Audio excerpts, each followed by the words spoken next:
and gender-based violence. 21. Leveraging grants to end criminalization of minor victims of sex trafficking. 21. Expanding access to services for survivors of gender-based violence. 21. Integrating restorative practices into federal grants. 22. 8. Pretrial detention. 23. Investing in research on state and local pretrial reforms. 23. Disseminating guidance on state and local pretrial services. 24. Supporting innovative, state and local pretrial strategies through federal grants. 24. Issuing guidance to federal prosecutors on the use of pretrial detention. 24. Providing federal jail-based competency restoration services. 25. Supporting rehabilitation during incarceration. 26. Agenda for Reform. 28. Evidence-based assessments and interventions. 28. 2. Educational and employment opportunities. 29. Expanding access to Pell Grants for incarcerated students. 29. Promoting state and local correctional education and employment programs through federal grants. 30. Delivering a range of career and technical education opportunities within federal prisons. 30. Enhancing support through federal vocational rehabilitation services. 30. Expanding career pathways for federally incarcerated women. 33. Treatment and other rehabilitative services in BOP facilities. 31. Delivering mental health treatment. 31. Expanding access to MAT. 31. Supporting transgender individuals in custodial settings. 32. 4. COVID mitigation. 32. Helping states, localities, and territories combat COVID-19 in correctional settings. 32. Supporting effective emergency responses in state and local juvenile justice facilities. 33. Promoting safety and well-being within BOP facilities. 33. Trauma and victimization. 34. Addressing trauma within BOP facilities. 34. Reducing barriers to reporting sexual abuse within all correctional facilities. 34. Rehabilitation, reentry, and reaffirming trust. 4. Implementing 35. Expanding supports for young survivors of sexual abuse in the justice system. 35. Incarcerated parents and pregnant people. 36. Providing parenting workshops and child-friendly environments in BOP facilities. 36. Supporting family engagement at the state and local levels. 36. Disseminating resources to state correctional facilities. 37. Expanding BOP residential programs. 37. Supporting continuous BOP improvement based on participant feedback. 38. 7. Jail-specific resources. 38. Launching the Jails and Justice Support Center. 38. Promoting effective responses to substance use disorders within jails. 38. Expanding access to civil legal services. 39. Reducing barriers for eligible voters. 39. 8. Operational and cultural change. 40. Identifying training opportunities to promote transformational change. 40. Funding research on rehabilitative correctional models. 40. Reducing the use of restrictive housing in BOP facilities. 41. Facilitating reentry for people with criminal records. 42. Agenda for Reform. 45. Federal reentry services. 45. Supporting reentry preparation from the outset of incarceration. 45. Engaging volunteers to assist in reentry skills building. 46. Reducing barriers to government-issued identification. 46. 2. State, local, and tribal reentry services. 47. Investing in correctional and reentry programs nationwide. 47. Supporting community-based and culturally specific services. 47. Strengthening coordination with state reentry leaders. 48. 3. Access to health care. 48. Promoting continuity of care for individuals returning from federal incarceration to the community. 48. Encouraging uptake and implementation of Medicaid demonstration waivers. 49. 4. Record clearing and expungement. 50. Rehabilitation, reentry, and reaffirming trust. 5.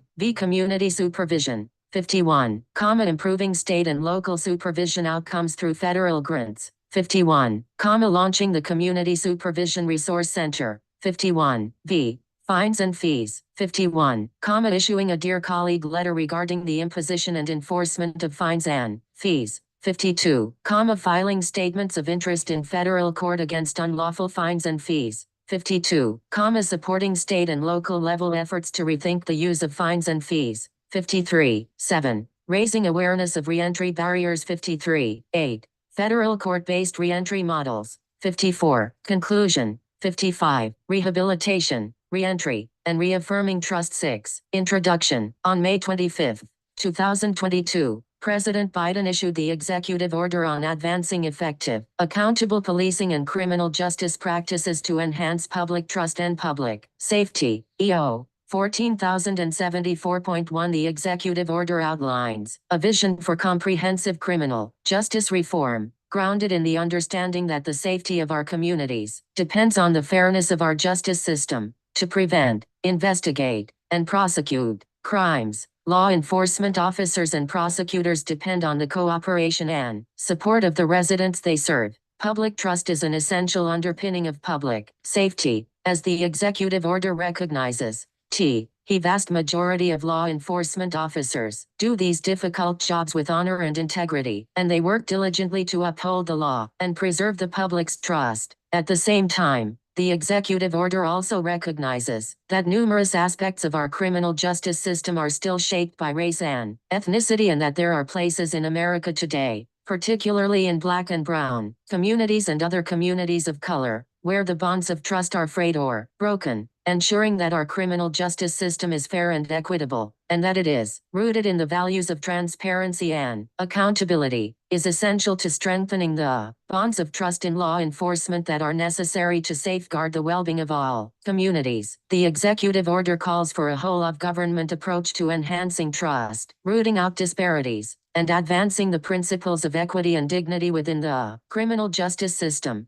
To that end, Section 15 of the Executive Order establishes the Federal Interagency Alternatives and Reentry Committee. Committee Point 2, chaired by the Assistant to the President for Domestic Policy. The committee includes the Attorney General and the secretaries of more than a dozen executive agencies, as well as other members of the President's cabinet and senior administration officials. The committee was tasked with developing and submitting to the President an evidence-based strategic plan for advancing the following goals, with a particular focus on reducing racial, ethnic, and other disparities within the criminal justice system. 1. Safely reducing unnecessary criminal justice interactions, including by advancing alternatives to arrest and incarceration, supporting effective alternative responses to substance use disorders, mental health needs, the needs of veterans and people with disabilities, vulnerable youth, people who are victims of domestic rehabilitation, reentry, and reaffirming trust. 7. Violence, sexual assault, or trafficking, and people experiencing homelessness or living in poverty, expanding the availability of diversion and restorative justice programs consistent with public safety, and recommending effective means of addressing minor traffic and other public order infractions to avoid unnecessarily taxing law enforcement resources. 2. Supporting rehabilitation during incarceration, such as through educational opportunities,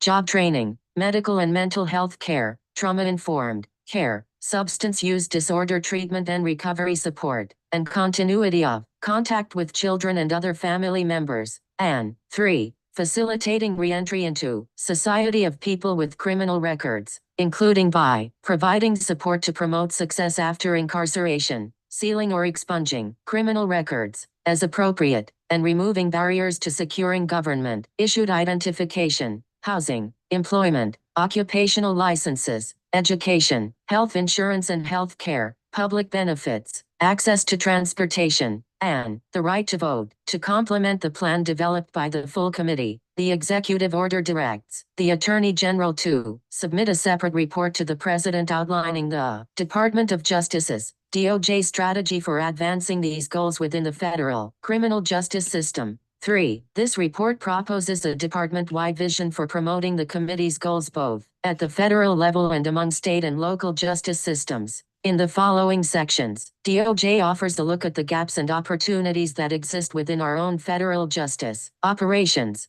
paired with a commitment to support our state and local partners as they undertake the critical work of transforming justice systems nationwide, rehabilitation, reentry, and reaffirming trust aid, safely reducing criminal justice system interactions. The challenge. The executive order calls for a strategy to safely reduce interactions with the criminal justice system. As the executive order notes, law enforcement officers are often a person's first point of contact with our criminal justice system, for our nation relies upon police officers to undertake the demanding and often dangerous work of preventing and resolving serious crimes, of upholding the law and safeguarding our communities from violence and harm. At the same time, today's officers are frequently called upon to address non-criminal social issues, from mental health and substance use disorders to noise complaints and youth behavioral concerns. It is difficult to estimate the incidence of calls for service related to social service needs, since jurisdictions across the country employ different methods for collecting,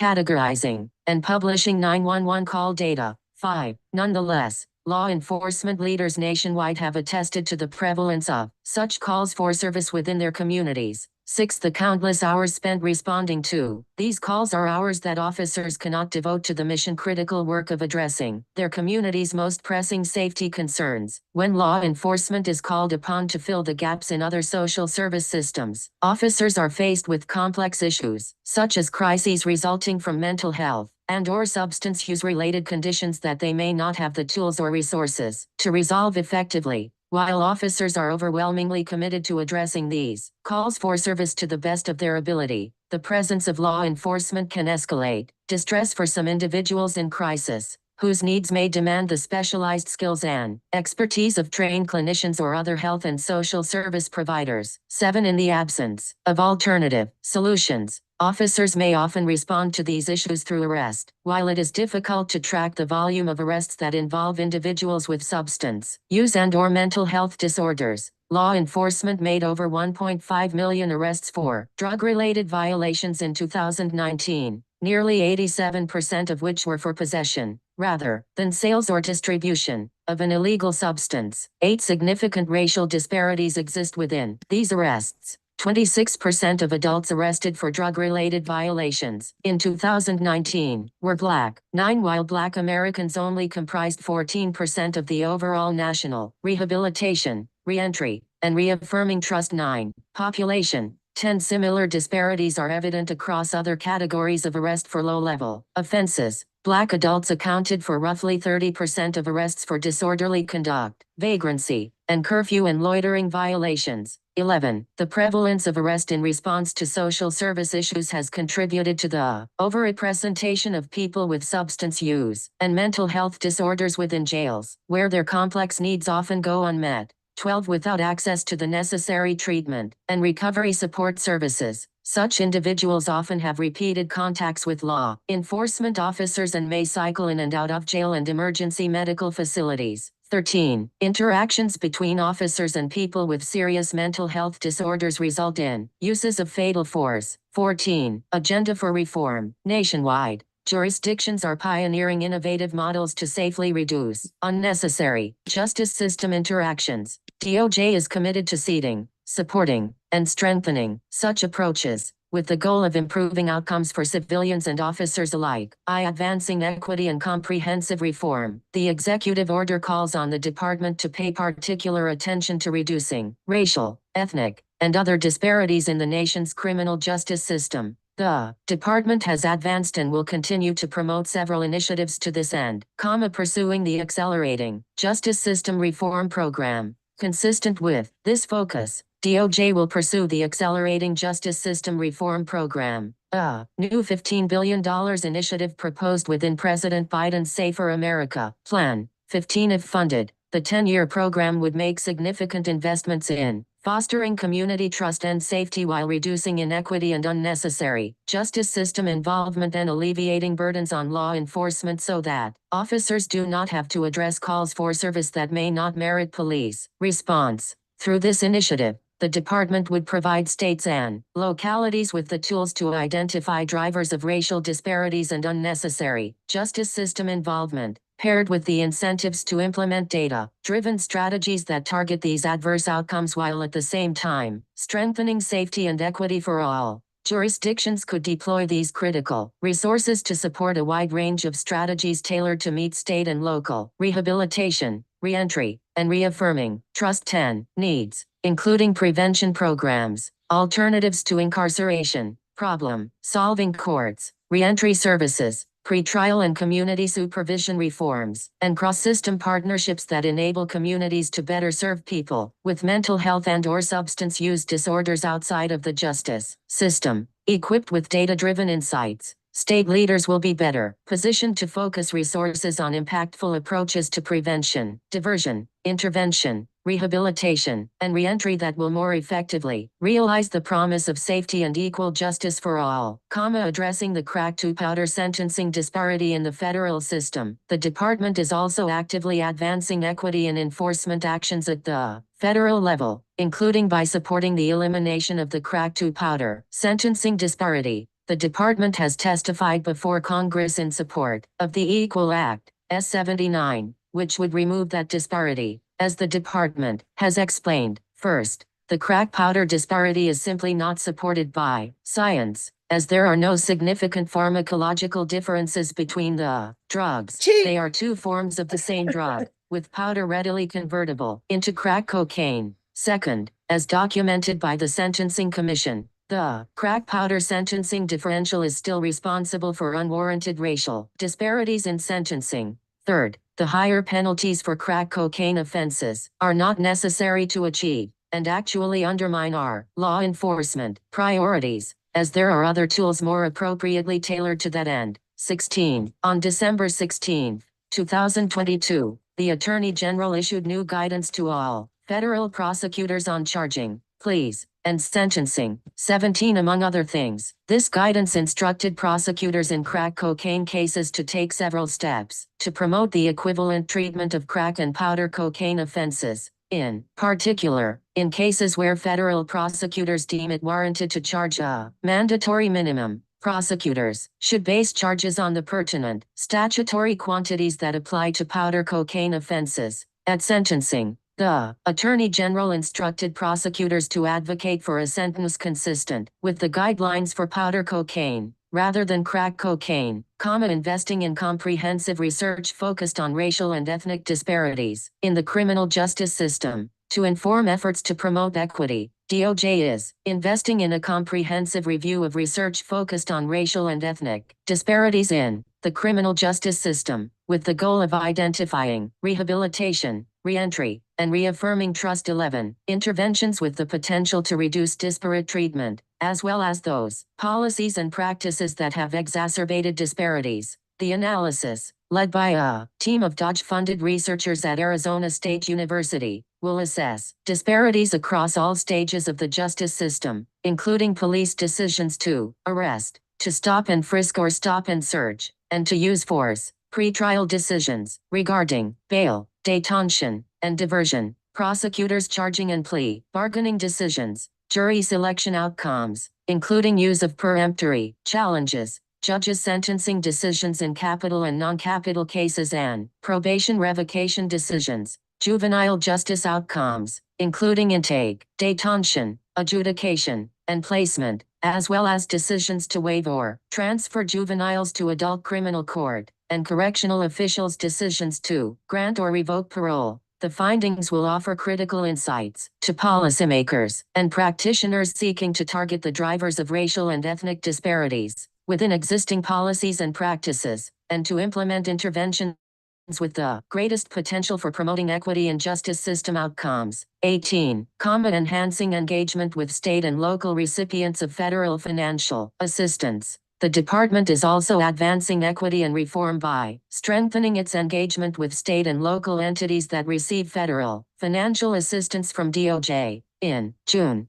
2022, the Associate Attorney General directed the Department's Civil Rights Division, the Office of Justice Programs, OJP, the Office of Community-Oriented Policing Services, and the Office on Violence Against Women, OVW, to take a number of steps to improve the department's implementation and administrative enforcement of Title VI of the Civil Rights Act of 1964 and the non-discrimination provisions of the Omnibus Crime Control and Safe Streets Act of 1968.19. These statutes advance equity and protect people from discrimination on the basis of race, color, national origin, sex, and religion when they engage with state and local entities. Part of this work includes streamlining and strengthening the department's enforcement efforts by better coordinating the work of the Civil Rights Division and OJP's Office for Civil Rights. Through this partnership, the department will, among other things, provide state and local entities with training and technical assistance on how to better ensure equal and meaningful access to state and local programs, and when necessary, will initiate administrative enforcement actions with the goal of ensuring the rehabilitation, reentry, and reaffirming Trust 12, protection of civil rights through voluntary resolution agreements. In addition, Section 20 of the Executive Order mandates that recipients of federal discretionary grants are incentivized to adopt the policies of the Executive Order. 20, engaging a wide range of stakeholders.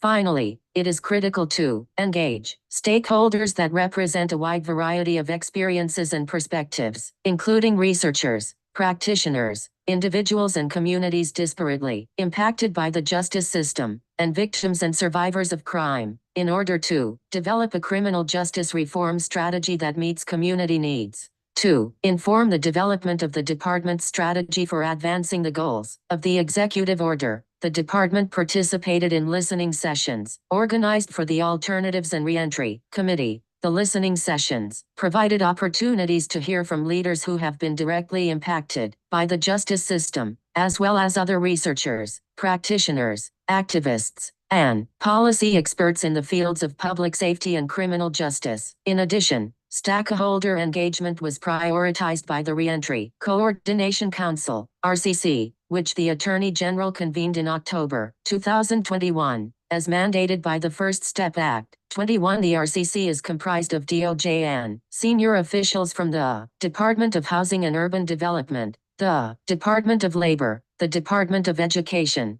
the Department of Health and Human Services, the Department of Veterans Affairs, and the Department of Agriculture. This federal interagency collaboration engaged in preliminary steps to collaboratively address barriers to reentry and provided recommendations to reduce those barriers, culminating in a report to Congress. In April 2022.22, DOJ led efforts to inform those recommendations through engagement sessions and feedback from a range of reentry experts, including academics, policy analysts, correctional practitioners, jurists, and justice-impacted individuals who had personally experienced barriers to reentry. 23. Moving forward, the department will continue to explore strategies to promote stakeholder collaboration and feedback, including opportunities for further engagement with victims, survivors and victim service providers, whose perspectives are critical to conversations about public safety and justice, reform, rehabilitation, reentry, and reaffirming Trust 13.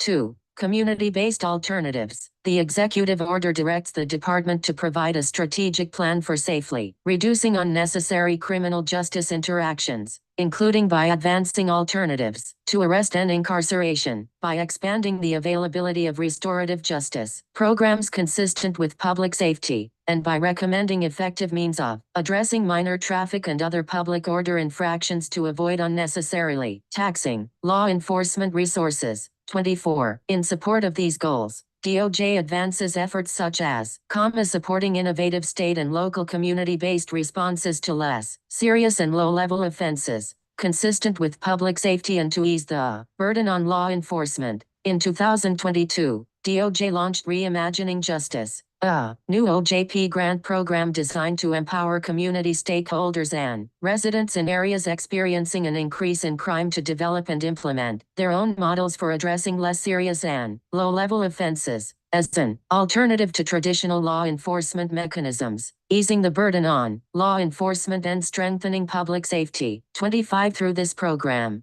the department is investing $3 million in a data-informed community engagement initiative led by the Newark Public Safety Collaborative, a partnership that brings together community-based organizations, law enforcement and government agencies, and private sector partners across Newark, New Jersey. 26. The Newark Public Safety Collective will facilitate data-informed discussions among local leaders and multi-sector partners to develop an actionable agenda for achieving the community's public safety objectives, with a focus on identifying community-driven solutions to less serious and low-level offenses. 27. Moving forward, DOJ will expand investments in community-based alternatives to traditional justice system responses through reimagining justice and other appropriate grants, pending funding availability, and consistent with strengthening public safety, promoting the use of voluntary restorative justice practices, consistent with the Executive Order's direction to expand the availability of restorative justice programming. DOJ supported the launch of the National Center on Restorative Justice,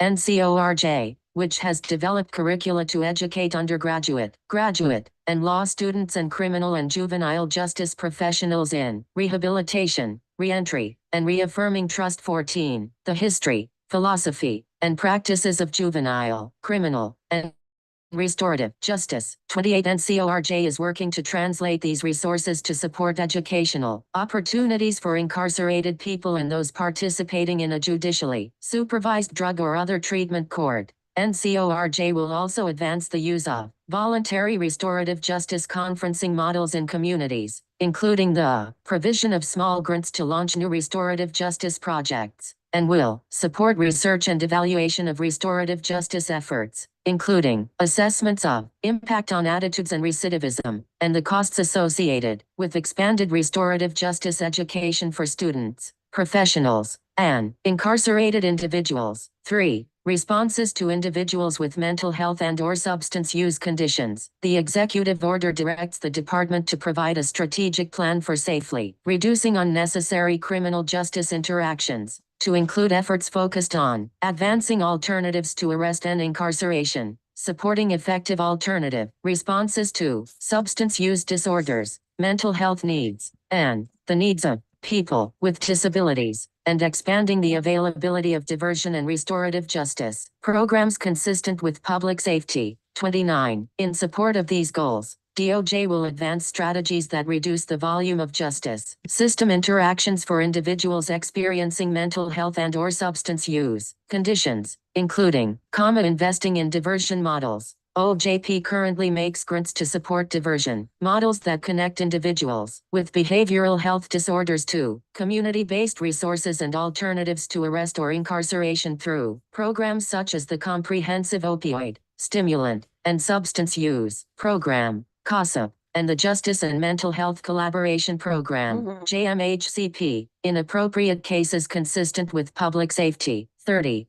Supporting innovation and evaluation. In addition to providing ongoing support for these programs, DOJ will promote innovation, replication, and evaluation of promising and innovative diversion models. DOJ is providing funding for evaluations of models that divert individuals with mental health disorders away from the justice system and toward community-based resources, including 911 dispatch diversion models and co-responder models. 31. Rehabilitation, reentry, and reaffirming trust. 15. The assessments will focus on translating findings for policymakers and practitioners to offer a roadmap for other communities seeking to implement diversion strategies within their jurisdiction. DOJ also co-hosted a national conference in October 2021, focused on innovative community responder models, which deploy teams of trained civilian professionals to address calls for service related to behavioral health disorders, homelessness,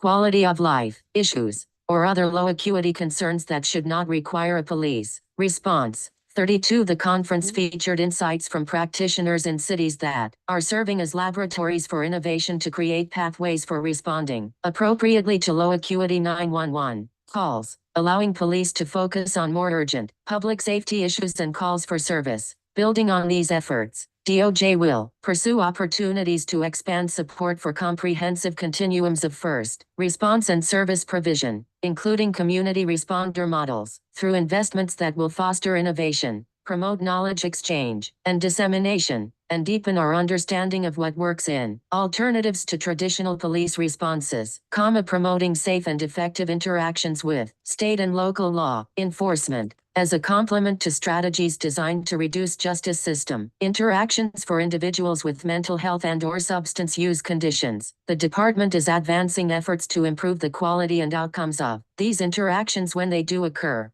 When alternative responses are unavailable or the acuity of the situation warrants police intervention, law enforcement should be prepared to deliver a safe and appropriate response. The department currently provides funding to state and local law enforcement agencies to support trainings that equip officers with more effective strategies for responding to individuals with disabilities or those experiencing mental health and substance use-related crises. 33. Building on this work, the department will support the advancement of innovative virtual reality-based de-escalation and crisis intervention trainings for law enforcement officers. Through investments in emerging technology, DOJ will expand opportunities for officers to develop and practice the skills necessary to safely serve individuals in crisis, individuals with mental health and substance use disorders, and individuals with disabilities. Rehabilitation, reentry, and reaffirming trust. 16. 4. Responses to individuals experiencing homelessness. The executive order directs the department's strategic plan to specifically address safely reducing unnecessary criminal justice interactions, including by advancing alternatives to arrest and incarceration for people experiencing homelessness or living in poverty, and to recommend effective means of addressing minor traffic and other public order infractions to avoid unnecessarily taxing law enforcement resources. 34. DOJ will invest in research on law enforcement responses to homelessness. DOJ funded research will fill a gap in the knowledge base around justice system responses to people experiencing homelessness by supporting the development and analysis of an inventory of current policing practices related to homelessness. 35. The analysis will contribute to an evaluation framework that may be used to evaluate the effectiveness of responses to those experiencing homelessness. Problem-solving courts. In further service of the executive order goal to support alternative responses to incarceration, DOJ makes substantial investments in problem-solving courts that divert individuals into judicially supervised community-based programs designed to address the underlying needs that contributed to participants' justice system involvement. Upon successful completion of the program, participants may be eligible for expungement of their criminal record. DOJ's ongoing and planned efforts include, investing in state and local community courts. DOJ funds the implementation of community courts, a type of problem-solving court that connects individuals charged with less serious and low-level offenses to judicially supervised alternative sanctions and community-based services, such as case management, housing assistance, job training, and other resources tailored to the needs of the individual in appropriate cases consistent with public safety. 36. While the structure and focus of community courts vary based on local context, many are designed to serve populations such as veterans, individuals experiencing homelessness, and/or people with a history of substance use or mental health disorders. 37. Rehabilitation, reentry, and reaffirming trust. 17.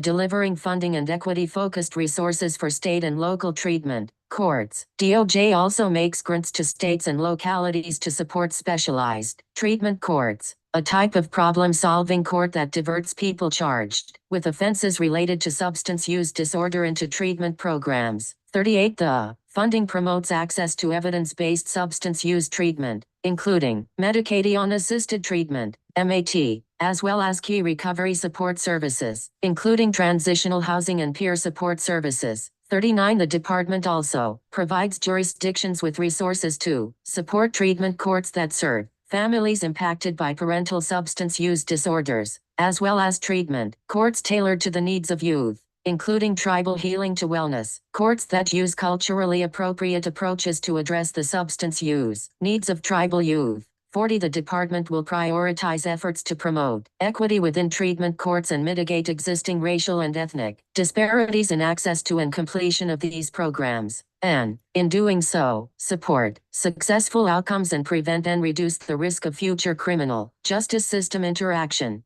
Enhancing public safety. The department is supporting a mixed methods research study to examine racial disparities in treatment court admittance, with a focus on identifying interventions that will mitigate inequalities. 41 DOJ is also supporting trainings and tools that will equip treatment courts to identify and mitigate drivers of racial and ethnic disparities within their existing policies and procedures. Bullet, supporting justice-involved veterans in state and local courts. In addition, DOJ supports treatment courts that are designed to provide intensive judicial supervision and treatment to address the needs of veterans, and, in doing so, support successful outcomes and prevent and reduce the risk of future criminal justice system interaction, enhancing public safety. DOJ will support a cross-site evaluation of veterans treatment courts to identify best practices, standards, and opportunities to increase the efficacy of these models across the U.S. 42. The department also participates in quarterly meetings with the service members and veterans initiative focused on policy and targeted outreach, such as medical legal partnerships and diversion programs for underserved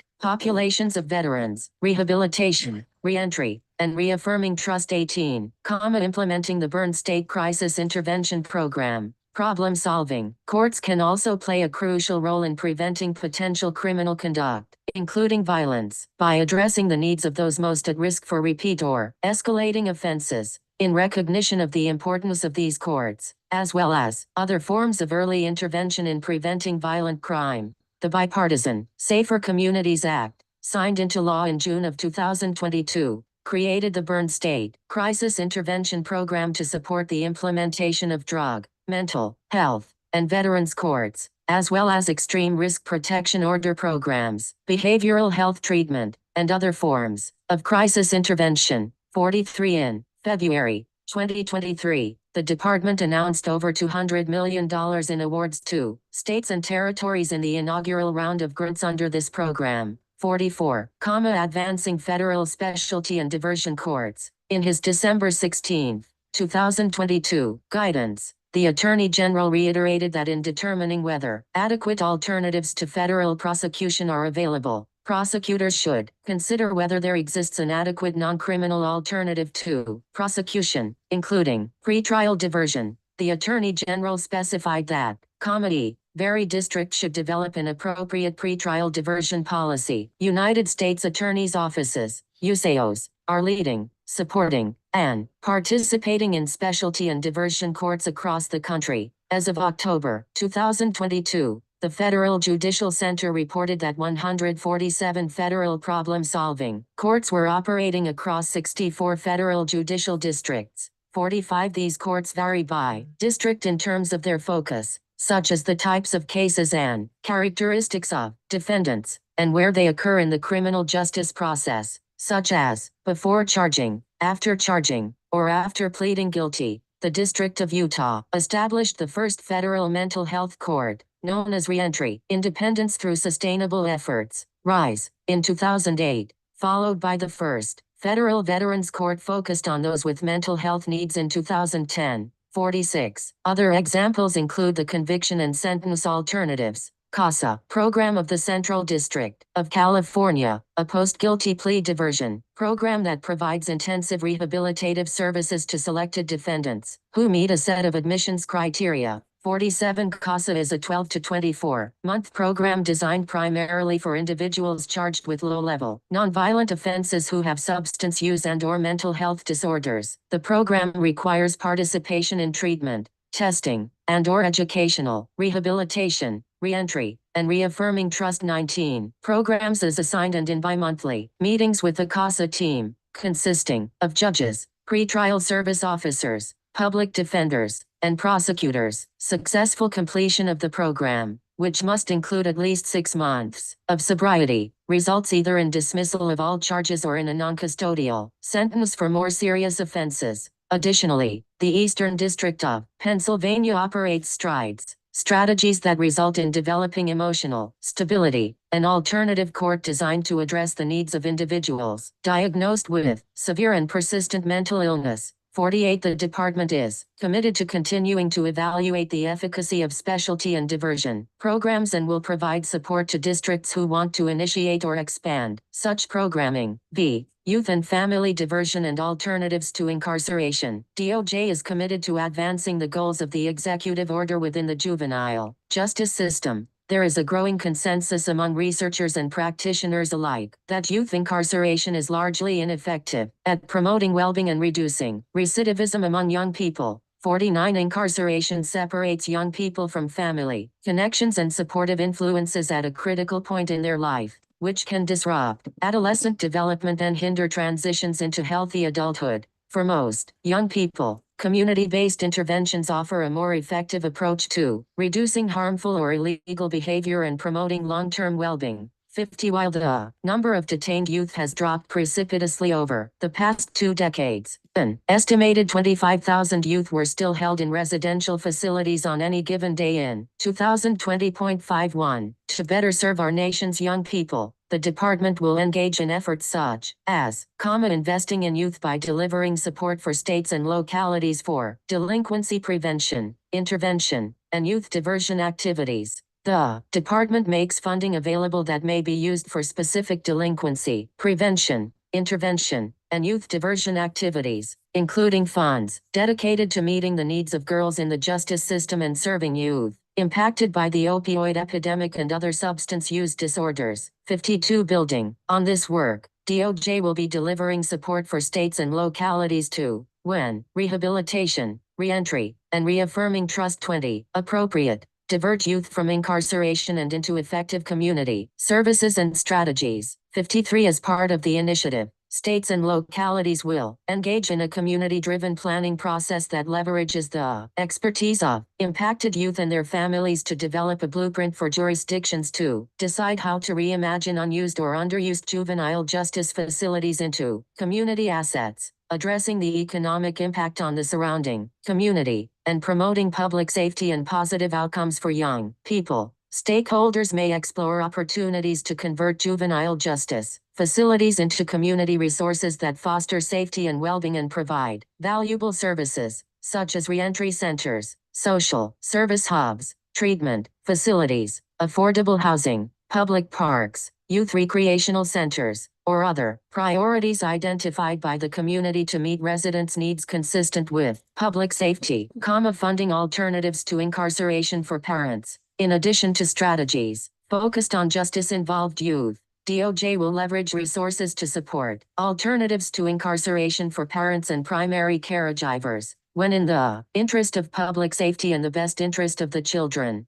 Through its grant funding, the department is investing in judicially supervised accountability strategies that divert parents and primary caregivers away from the prison system, with the goals of promoting family unification and preventing children from entering the foster care or juvenile justice systems, and enhancing public safety. 54. DOJ will support states and communities as they develop, implement, and/or enhance family-based alternative sentencing programs that provide culturally competent, community-based supports to strengthen the emotional, physical, and social well-being of children and families. 55. Rehabilitation, reentry, and reaffirming trust. 21. 7. Victims of human trafficking and gender-based violence. The executive order instructs the department to advance efforts to meet the needs of vulnerable youth, as well as people who are victims of domestic violence, sexual assault, or trafficking. 56. DOJ is committed to supporting victim-centered, trauma-informed, and culturally responsive strategies to end the criminalization of victims of sex trafficking and of labor trafficking victims who may also be victims of other VAA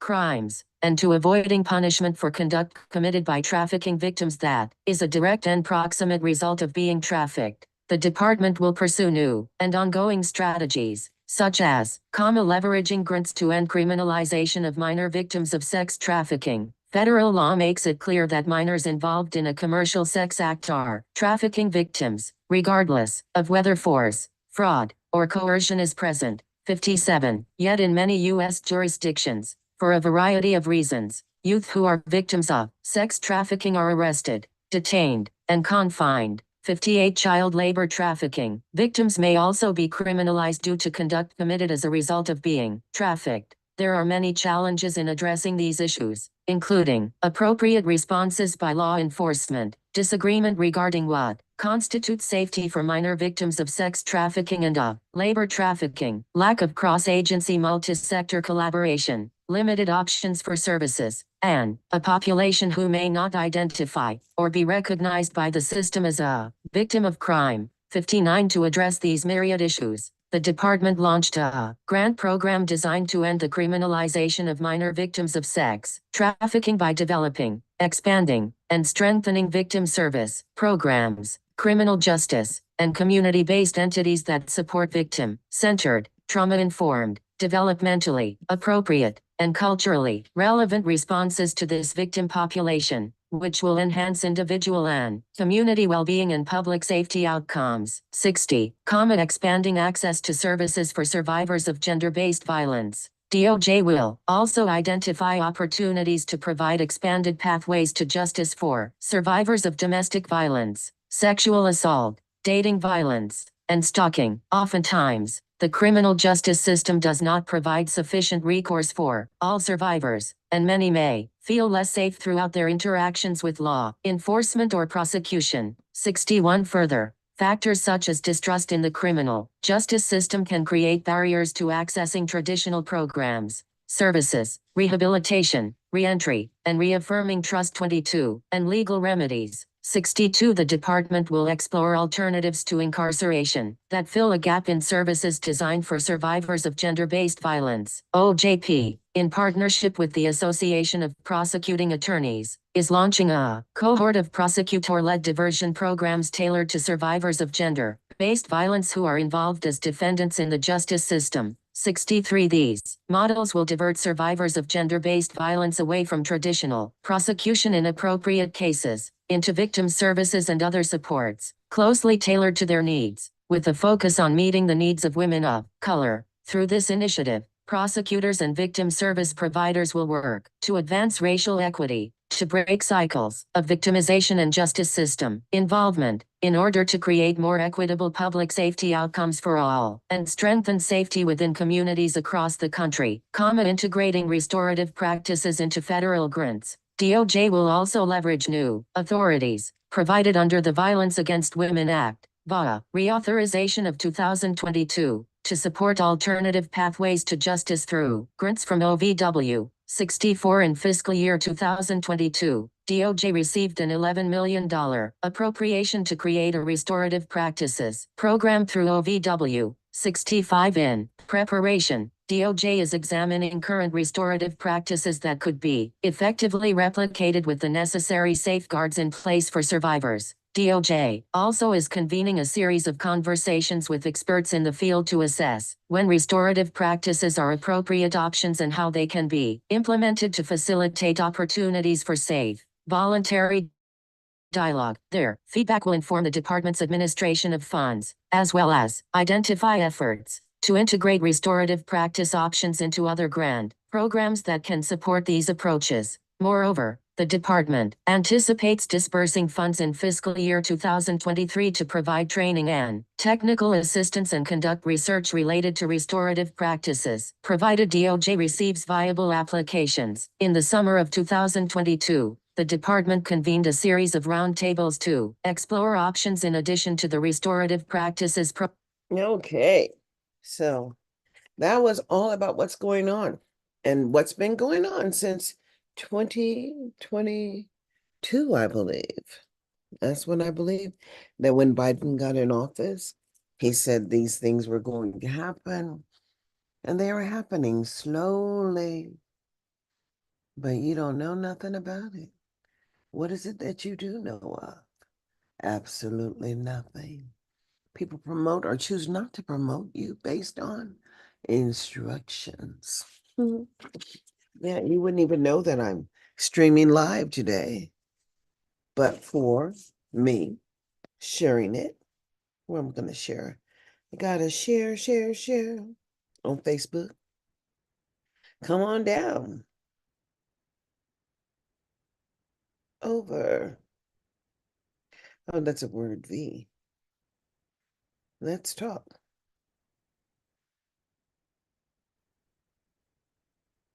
There we go.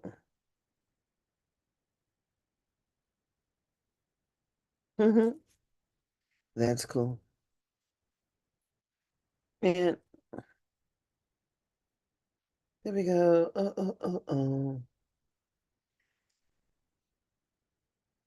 And since we have all these tools, and they're just tools, they're nothing more than tools, and we have the ability to do what? Utilize our tools and perhaps comment on what we choose to comment on. I don't know why the screensaver went away. And because I'm really not listening to anything, but I could listen to the news. The news, not necessarily the news, but we want to go and see what's going on Fox News. Why? Because it's the most controversial news in the world. That's maximize every Lincoln is speaking to somebody, Prime Minister somewhere, Secretary Blinken. But the whole thing is that you don't even see how there's just no way to measure the maintenance or what's going on around us as Americans, because we don't know shit. Because everything that's happening in America happens far away from America, that's for sure, locally anyway. But know that we do have elected officials. And they know some of what's going on, but they don't know all of what's going on. Because there's just committee work. And what does the committee work look like? Well, hell, y'all don't know that either. What do you know? You don't know a damn thing, and that's just really unfortunate, but it might be true. As you know, I don't think I've been back and forth to none of the things. I don't know where they are. That's right. Okay. And also, as you mentioned, our relationship is trending between funds. We got some regional security, on defense, on the economic side, and of course, beyond that, in all sectors. I'm glad that our secretary of this year we have also another added topics about emerging technologies, about strategic policy planning, which is in today's world, it's key to make sure that our policies are aligned strategically and serving the greater good for our countries and for the international peace and security. As you highlighted, Mr. Secretary, that the situation that we are going through in the region right now, it's unprecedented with the turmoil happening everywhere, starting from the war in Gaza or the Red Sea, Syria, and we've seen that just growing and it's becoming very, very concerning for all of us. We thank you for all your support and partnership throughout the process of the negotiations of bringing the hostages back and reaching a ceasefire and navigating the humanitarian situation in Gaza. I just wanted to reiterate one of you, Mr. Secretary. Qatar, United States, and our partners will be always persistent to make sure that this deal happens, despite whoever is trying to undermine the efforts of bringing peace. We want to bring peace. We want to see an end of the humanitarian suffering. We want to see the hostages back with their families. And hopefully today will present us an opportunity to discuss further in details about the development on that front and on the bigger picture. And of course, ultimately hoping to reach a just solution for the Palestinian people also to get their own state at the end of the day. Thank you very much, Mr. Secretary. Thank you for being a great partner and great friend. Well, thank you, my friend. If you'll allow me one final thing that I wanted to share. We've also seen, again, virtually every single day, attacks by the Houthis on ships in the Red Sea. The ship that they attacked is now sunk to the bottom, and the result of that is that there's a huge fuel spill. from that ship. So that's creating a potential environmental disaster. At the same time, we've seen the Houthis attack ships that were bringing food, grains to the people of Yemen, the very people that the Houthis purport to, in some fashion, represent. And of course, it's had a dramatic impact on shipping around the world. That's going to have an impact for a lot of people, and higher food prices, higher energy prices. But in Yemen itself, in the region itself, environmental disaster and a huge impact on the ability to get food to people who so desperately need it in Yemen. So if the Houthis care at all about their own standing, their own reputation, the way in which they're seen by the world, they will stop these attacks and stop the terrible damage that it's doing to people in the region, people in Yemen, people around the world. Thank you.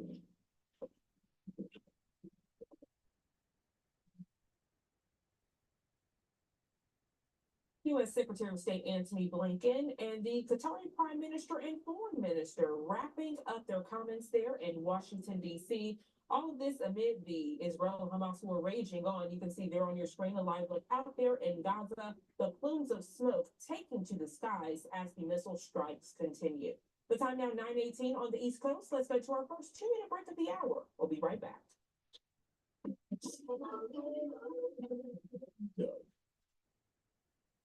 Customize and save with Liberty Bill. Liberty Evolution. Literally BBT. Mark that one. That was nice. I think you're supposed to stand over there. Oh, am I? Thank you. So a couple more. We'll go quick. Libu, sneak. Libu, Libu, Bibu. Liberty. Only pay for what you need. Liberty, Liberty, Liberty, Liberty.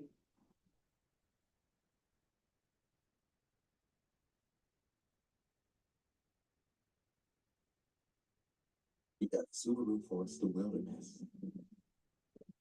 Discover all the places that make us feel something more.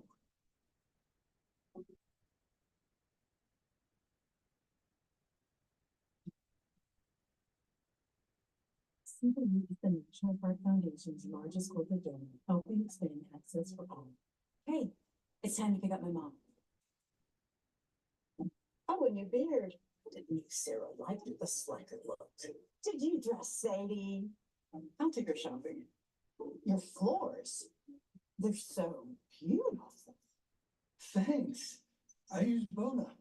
Bona's uniquely formulated plant-based floor cleaners make it easy to impress even the toughest critics. I love the soup. Who delivered it? Eye care is healthcare. You deserve America's best. At Dog Chow, we believe helping dogs live their best life should be simple. That's why Dog Chow is made with high-quality protein and no fillers. Purina Dog Chow. Keep life simple. Panera's mac and cheese, fave.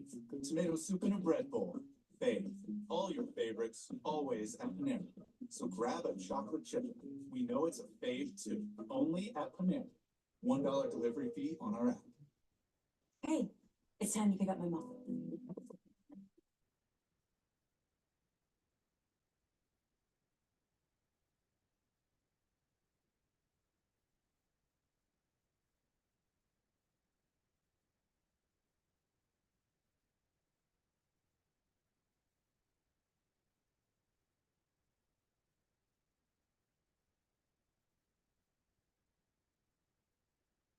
Welcome back to Live Now from Fox. I'm Jeannie Francine. Good morning to you. If you're just now tuning in, it's Tuesday morning, March 5th, also known as Super Tuesday, one of our many top stories here on Live Now from Fox. Right now, I want to take you inside of a polling location this here in Boston, Massachusetts, and you can see that voter just walked up to sign in. I'm sure she's going to have to show her ID and other information that's required in this area. Then she will be allowed to vote. We know President Joe Biden and his predecessor, Republican Donald Trump, are looking to all but clinch their party's nominations, as both are heavily favored in each of the 16 states and one territory holding Super Tuesday primaries today. For joining us live this morning to explain what we can expect this Super Tuesday is Nicolai Corte. He's a political journalist and national affairs expert. Good morning to you. Thank you so much for being here. Good morning and happy Super Tuesday. Happy Super Tuesday to you. Look, is it really super, Nicolai? I want to ask you, what is Super Tuesday for those that don't know? Well, Super Tuesday is a bonanza when it comes to both Democratic and Republican primaries. About a third, a little over a third of delegates for the Democratic convention and Republican conventions are assigned after Super Tuesday. There are probably about 16 states that have Super Tuesday primaries happening today. And so this is a big day. This is probably the biggest election day short of the November election. And there's a lot of momentum behind former President Trump at the moment. You have former UN Ambassador Nikki Haley, who has tried to catch up. As R&B songstress Brandy would say, almost doesn't count. She hasn't even come close to catching up to Donald Trump. She was able to eke out a win in Washington, D.C., but that's been the only win that she's had thus far. But if you dig beneath the numbers, you can see that Nikki Haley is actually performing fairly well with independent voters, with Gen Z voters.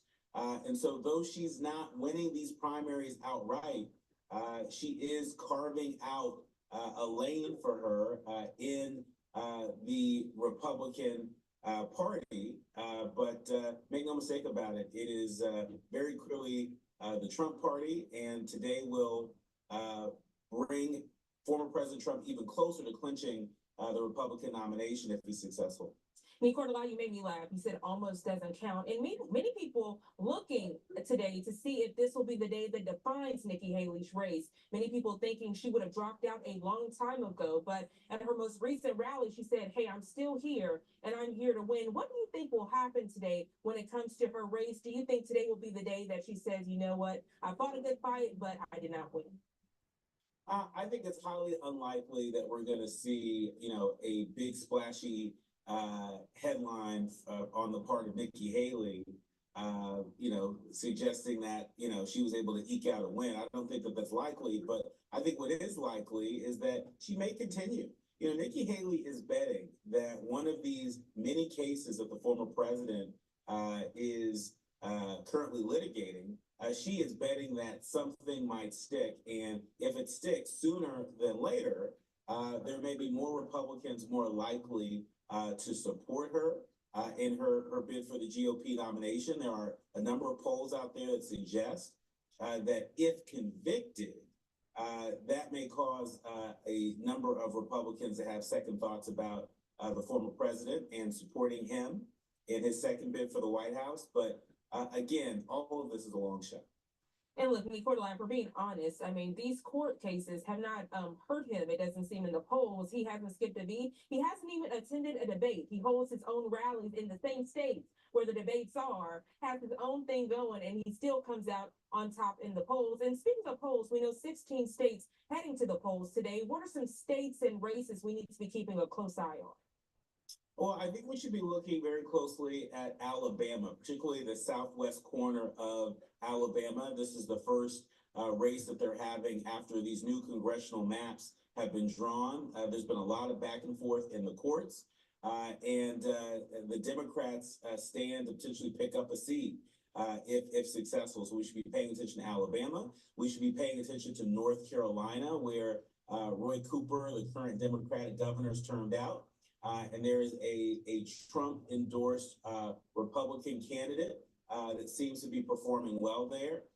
Why is that important? Well, Republicans control the legislature in North Carolina. And so with a Republican governor occupying the governor's mansion, that could be a bonanza in terms of a MAGA agenda advancing very quickly in the state of North Carolina. We should also be paying attention to my home state of California, where the U.S. Senate seat of the late Dianne Feinstein is up for grabs. And you have Representatives Katie Porter, Representatives Barbara Lee, Representative Adam Schiff, and a Republican candidate that are contending for that seat. Representative Adam Schiff seems to have the momentum. But we'll see what happens, what Californians decide this election night. And in Caroline, one thing I know you're a big advocate about is voter rights. As people head to the polls, maybe this might be their first time voting. What do they need to know? Some people might get turned away when they're not supposed to. What do they need to know today? Well, yeah, I think it's important to just do a quick Google search and understand what the rules are in your state. In most states, if you're in line by the cutoff time of the polls, you will still have your right to vote, observe, but also pay attention because there are a number of restrictions that unfortunately have passed through state legislatures that make it more difficult for people to vote. They've made it more difficult to even offer food and water to folks in line. And so particularly in states like Georgia, and other southern states, I should say, people should pay attention to those voter ID laws. Also, one thing that we should be paying attention to on the Democratic side, how many more folks are going to vote uncommitted? We saw, just last week in Michigan that over 100,000 voters voted uncommitted. Now, President Biden and Vice President Harris still won the state overwhelmingly, but they sent a very strong message to this president, to this White House, and to the country. And so will that momentum continue, or will the efforts of the Biden administration in terms of food drops in Gaza, in terms of the vice president just recently calling for an immediate ceasefire, will those quell any potentially increased momentum around voting uncommitted in Democratic primaries? Absolutely. And not only the war, we know border security and the migrant crisis. Those have been prevalent topics as well. Nicolaica, I'm so glad you mentioned this uncommitted aspect, because when you look at the two candidates, many people confused on both sides. They're confused about the former president, Donald Trump, saying he doesn't truly represent the Republican Party, then others saying he represents a new type of Republican Party. Then on the other side, they have current president Joe Biden. They're saying, well, he's too old. And then others uncommitted because God forbid something happened to him. Then we know Kamala Harris would be stepping up. People not really wanting to say why they wouldn't support Joe Biden, but if we're being honest, that could be a potential reason. Break that down for us, because it's not many times we see two candidates where things can be taken away on both sides like that. Yeah, I mean, one of the things about this Super Tuesday that we should be paying extra close attention to is really the State of our Union. And it's kind of ironic that later this week we actually get the State of the Union address from the president, but really the state of our democracy. There are a number of incidents across the country where there have been cases of voter intimidation. The election deniers haven't just been a part of the conversation in an anecdotal sort of way, but election deniers have actually run for office across the country and have got some serious momentum. They're considered major party candidates. This is an election that's very different. You just mentioned earlier that the former president hasn't participated in any debates, not one. But he is clearly the front runner in the Republican Party. And so, we can't be so adherent to the playbook of yesterday. There is a new playbook that is being written, and some of the old rules may not apply. And so that's why Super Tuesday primaries are going to be critically important in terms of helping us to read the tea leaves and understand, where the American people are at, because there's a lot of anxiety in the air, but there's also a lot of misinformation and disinformation out there. And so everybody that's listening should be sure, they should make sure to Google, what the rules are for voting in their particular area. IWillVote.com is a great resource that is nonpartisan that folks can go to get that information. And speaking of misinformation, I want to ask you lastly, for those that feel like their vote doesn't count, can you please clear up that misconception, Nicolai? Well, I think, every vote counts, and particularly for folks that are voting in battleground states. Remember, these elections can be low voter turnout elections.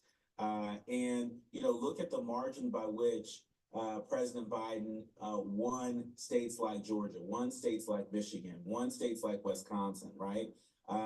So if there were 100,000 people, for example, that decided not to vote or to vote uncommitted, or to vote for a third-party candidate, that could very well change the election outcome in that state, not just impacting the presidency, but think about down ballot. Think about who controls your state legislatures. Think about, who sits in the governor's office. Think about who sits on your local school board. We know that groups like Moms for Liberty have had extreme success, certainly in the last election cycle, with, I believe, 50% of their endorsed candidates actually winning their school board races. And that has really transformed the conversation around diversity, equity, and inclusion, and what books are appropriate for what age groups, what content is appropriate for what age groups. And so there's a lot at stake in this election that will make a material difference in your everyday life. Don't sit it out. Nicolai Forte, I have thoroughly enjoyed speaking with you on this Super Tuesday. Is there anything else you'd like to add? The only thing I would like to add is the fact that, we should be looking again on the Democratic side of the aisle in terms of where, the administration may have been able to blunt some of the critique around their handling of the Israel-Gaza war. Last week's headlines coming out of Michigan caught a lot of people's attention, I believe, including folks in the White House. And so, have these airdrops of food in Gaza, have the vice president's call for an immediate ceasefire, have these efforts, communicated to the Democratic base that this White House is hearing them and doing everything they can, to bring in some calm and some peace. And even if it's only temporarily, we will find out how well constituents believe this White House is listening tonight after 8 p.m.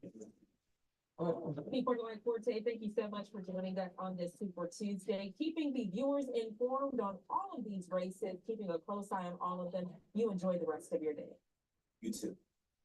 And as we work to keep you informed right here on Live Now from Fox, don't forget, all day long, live extensive coverage on this Super Tuesday. And then don't forget about that post-analysis tonight with my colleagues Lexi Petrovic and also Andrew Kraft. That starts at 7 p.m. Eastern time. And I will tell you all, people are not wasting any time to get to the polls. I think they might have heard me, Porter, say get out and vote, because they're doing just that right now. On your screen, a live look out in Minneapolis, Minnesota. You can see someone there walking up, showing their ID, doing what they need to do so they can cast their ballot. Let's take another look somewhere else in the world. This one coming out of Greensboro, North Carolina. You can see voters there casting their ballot. That lady there, a mom with her baby there in the stroller, she's not letting anything hold her back from casting her ballot this morning. You can see a little line there in the distance, but not too long. We know the lines will pick up as the polls get closer to closing, but you heard me put a line. He said, make sure you're in that line before the time expires so you can cast your vote.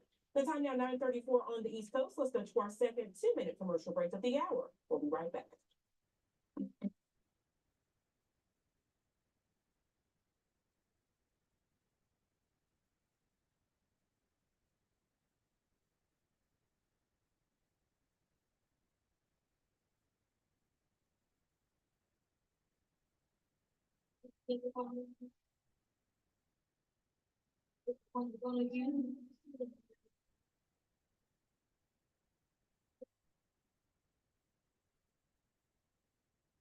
Liberty Mutual customized my car insurance and I saved hundreds. That's great. I know, I've been telling everyone. Liberty. Liberty. How many people did you tell? Only pay for what you need. Liberty, Liberty, Liberty. Liberty. Dear Subaru, the moment I rolled our Subaru Outback nose was the moment they walked away from it. And that's why our family will only drive a Subaru. So, you give eye exams. I give fresh starts. Good eye health? That's priceless. Hero Doc saves vision. Well, Hero Owl saves money. Sure. Not just better eye health, America's best. At Dog Chow, we believe helping dogs live their best life. Helping dogs live their best life should be simple.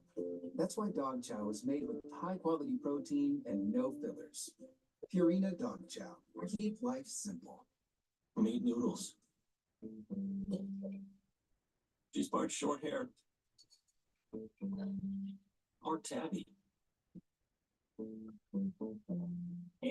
part ninja.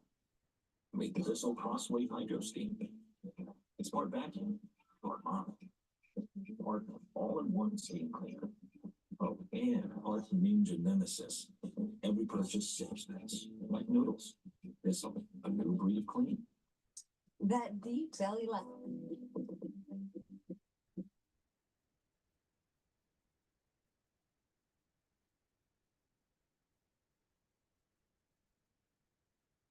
Welcome back to Live Now from Fox 9 Gene Francine. Let's continue with this Super Tuesday coverage. We have a new live feed coming through, this one out in the Dallas area. Not seeing a line here either. I will tell you, although, if you live in the Houston area, there was a line, and I don't mean a short line, I mean a line going out of the door. So you can only expect how that's going to pick up around lunchtime and later on in the day. So make sure you are planning accordingly. Get in line before the polls close. So, for example, if the polls close at 7, be in line before 7, maybe even 6:59, because at 7 they will cut it off and you will not be able to cast your ballot. We have heard from some voters this morning, though, that have cast their ballot and spoken to the media. Let's listen in.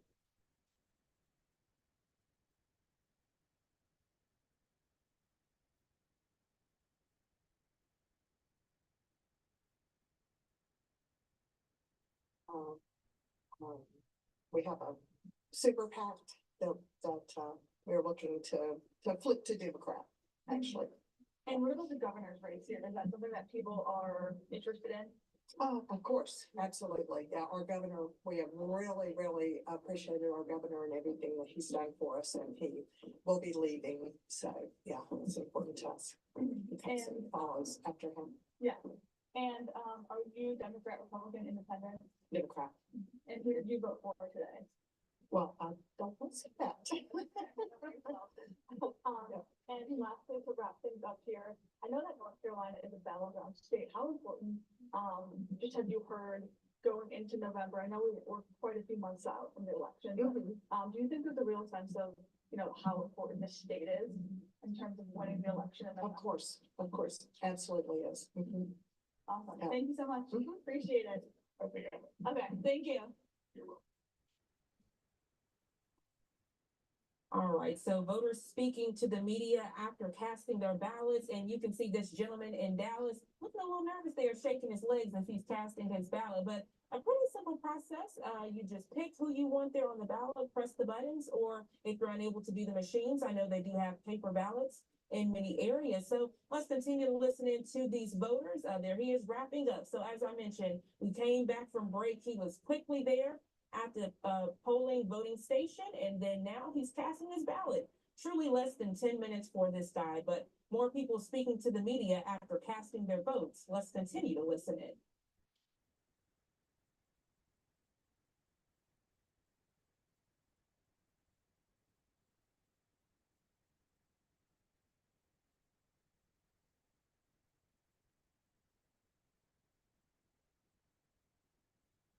All right, awesome. I will have you start with your first name. Trace. Okay, you got a little closer, just go back. Awesome. And where are you from? I'm from Greensboro.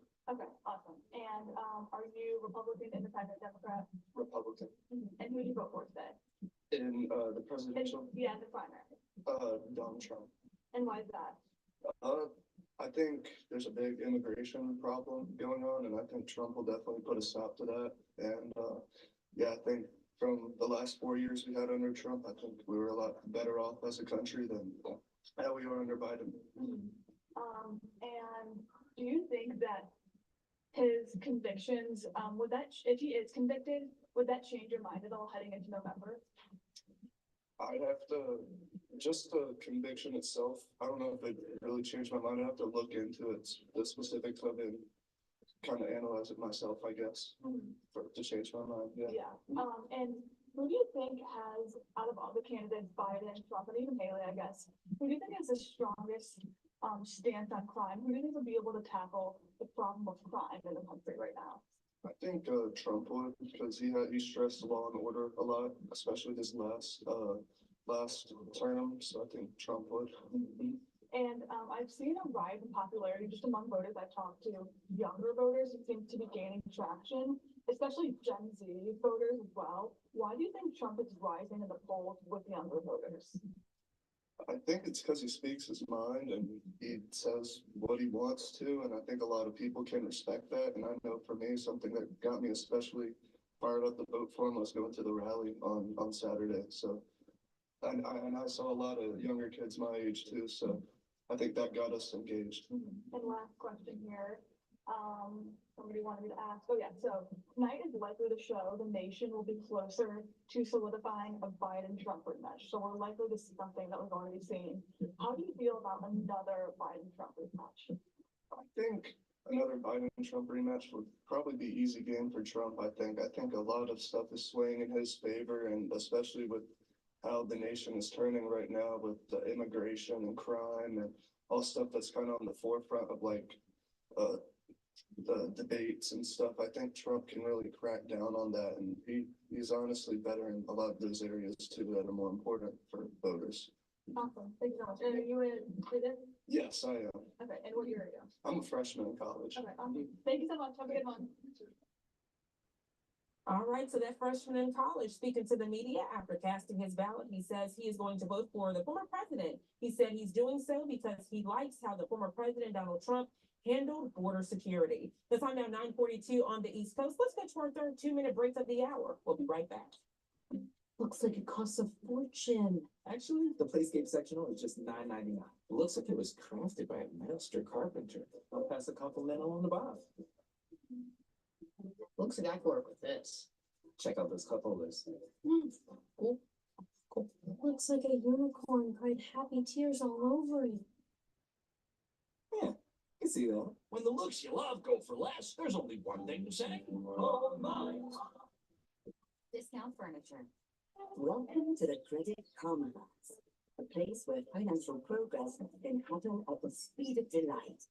Here we help you achieve your money goals fast, like improving your credit score in a matter of days fast, so you don't have to wait around to see your hard work pay off. Well done.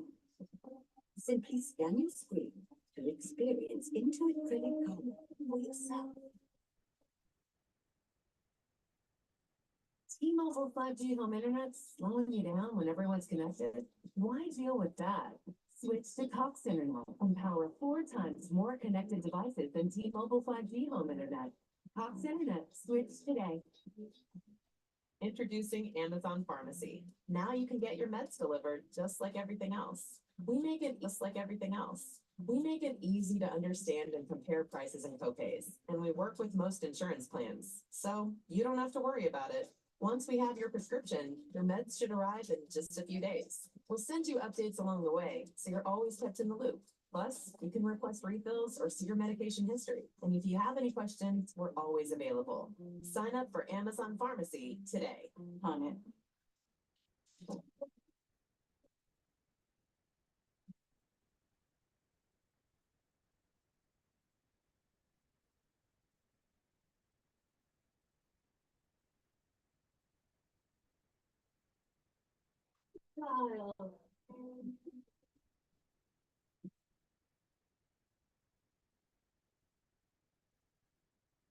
Welcome back to Live Now from Fox 9 GNA Francine. Of course, we have all of your Super Tuesday coverage, but right now we're going to switch over to another top story as it relates to the Israel-Hamas war. On your screen, a missile strike just happened, and you can see the plumes of smoke in the air. We have a lot of updates to share with you. The latest on the Hamas sexual violence, ceasefire talks days before Ramadan, and aid drops. Right now, we're going to check in with Fox News Channel's Trey Beams to get the very latest information. Trey, good morning to you. What can you tell us at this hour? Yeah, Janae, good morning. We do understand that ceasefire talks are continuing today in Cairo, Egypt. I spoke earlier with a senior Hamas official who provided new details on some of the red lines that the organization has in these conversations that are taking place. This official says that Hamas is demanding a comprehensive ceasefire agreement and also the total withdrawal of Israelis from the Gaza Strip. One final point has to do with allowing Gazans who have been displaced during this war to return to their homes, especially in the northern part of Gaza. There are concerns that people will be stuck in the southern part of the Strip and will not be able to get enough aid, especially in the north. And that does bring up another point. Today, the United States conducting its second round of airdrops into Gaza. More than 36,000 individual meals delivered by parachute alongside the Jordanian military, ensuring that Palestinians in need do get that aid. There are a lot of conversations taking place today about the next steps in this conflict. And we do understand that earlier, the Lebanese militant group Hezbollah launched a large barrage into northern Israel as they do continue their attacks into Israeli territory. As to what will happen next, the region is waiting to see if these ceasefire talks will be successful in Cairo. If they are not, we could see Israeli forces entering Gaza's southernmost city of Rafah. Janae? Trey, truly compelling video as you were talking about the airdrops of the humanitarian aid. You could see them on the video coming from the skies. I want to ask you, as you have thoroughly said throughout this war, how the U.S. is working to help with humanitarian aid. We know just in recent weeks the accusations of the Israeli military shooting that aid truck. Is this just another way of the U.S. trying to help get food to those people out in that region? So right now, one of the biggest problems has to do with the distribution of aid inside Gaza. I received some video from a source along the border between Gaza and Egypt. And in that video, you can see dozens of aid trucks that are lined up waiting to enter the Gaza Strip. The Israelis say they are allowing trucks in, but those trucks are not making it to certain parts of Gaza, especially in the north. And so some of it has to do with logistics, and that's part of the reason the United States is participating in these aid drops. It will not solve the issue of hunger, especially in the northern part of Gaza, but it will alleviate some of those needs in the short term, allowing the Israelis and the Americans to discuss new solutions to get some of that much needed aid into these more isolated parts of Gaza. Jeanette? I love how you put that. Trey Inks there with Fox News Channel, always very detailed reporting as we work to get the very latest on the Israel-Hamas war. Trey, thank you so much for joining us this morning on Live Now from Fox. You enjoy the rest of your day. And as we continue and further this conversation, there on your screen, a live look out in Gaza just before we went to Trey. You could see how this war continues at this hour. Now at 9:48 on the East Coast, there were literally plumes of smoke in the sky from those missile strikes. We're going to go ahead and go to our final 2-minute commercial break of the hour. We'll be right back. Welcome to the Credit Karma Bus, a place where financial progress can happen at the speed of delight. Here we help you achieve your money goals fast, like improving your credit score in a matter of days fast, so you don't have to wait around to see your hard work pay off. Oh, well done. Simply scan your screen to experience Intuit Credit Karma for yourself.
When inspiration strikes, snap it in 1 second. Amazon Lens will show you a list of similar styles to shop from.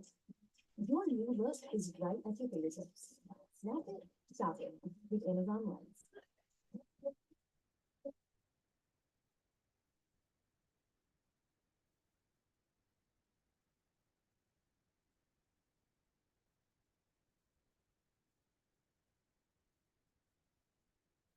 I think we need a bigger yard.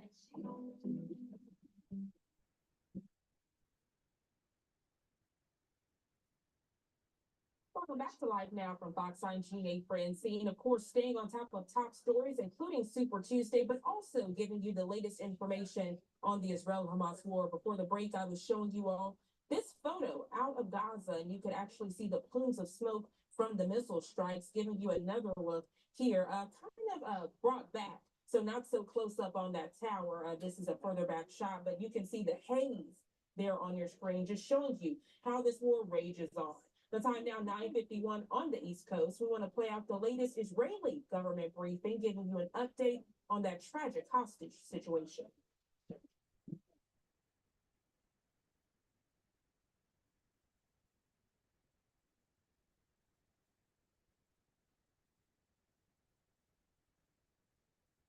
Have known for 5 months that Hamas and the other Gaza terror groups raped, abused, shot, and committed other heinous atrocities against the murder victims and the hostages, both female and male. This is now definitive recognition that Hamas committed sexual crimes. But now, Israel calls for the immediate of designating Hamas as a terrorist organization. The United Nations must impose international sanctions on Hamas. As we prepare for International Women's Day later this week, many have spent the last 5 months downplaying, denying, and ultimately delegitimizing the victims of these horrific crimes. Now, even the UN recognizes Hamas's horrific sexual crimes. We simply ask the question, wouldn't now be a great time to investigate UNRWA? On UNRWA, the more we investigate, the more we find, the more we release to you. Last night, the IDF released details of an UNRWA teacher boasting about kidnapping Israeli women. He described the innocent Israeli civilian female as, quote, a prized horse. The incriminating recording is further evidence that UNRWA staff took part in the October 7th massacre. Just to be clear, these were educators from UNRWA schools participating in the heinous massacre on October 7th. IDF intel has revealed 450 terrorists in Gaza, mostly from Hamas, are also employed by UNRWA. UNRWA must be replaced now with other organizations which have not been tainted by their support for terrorism.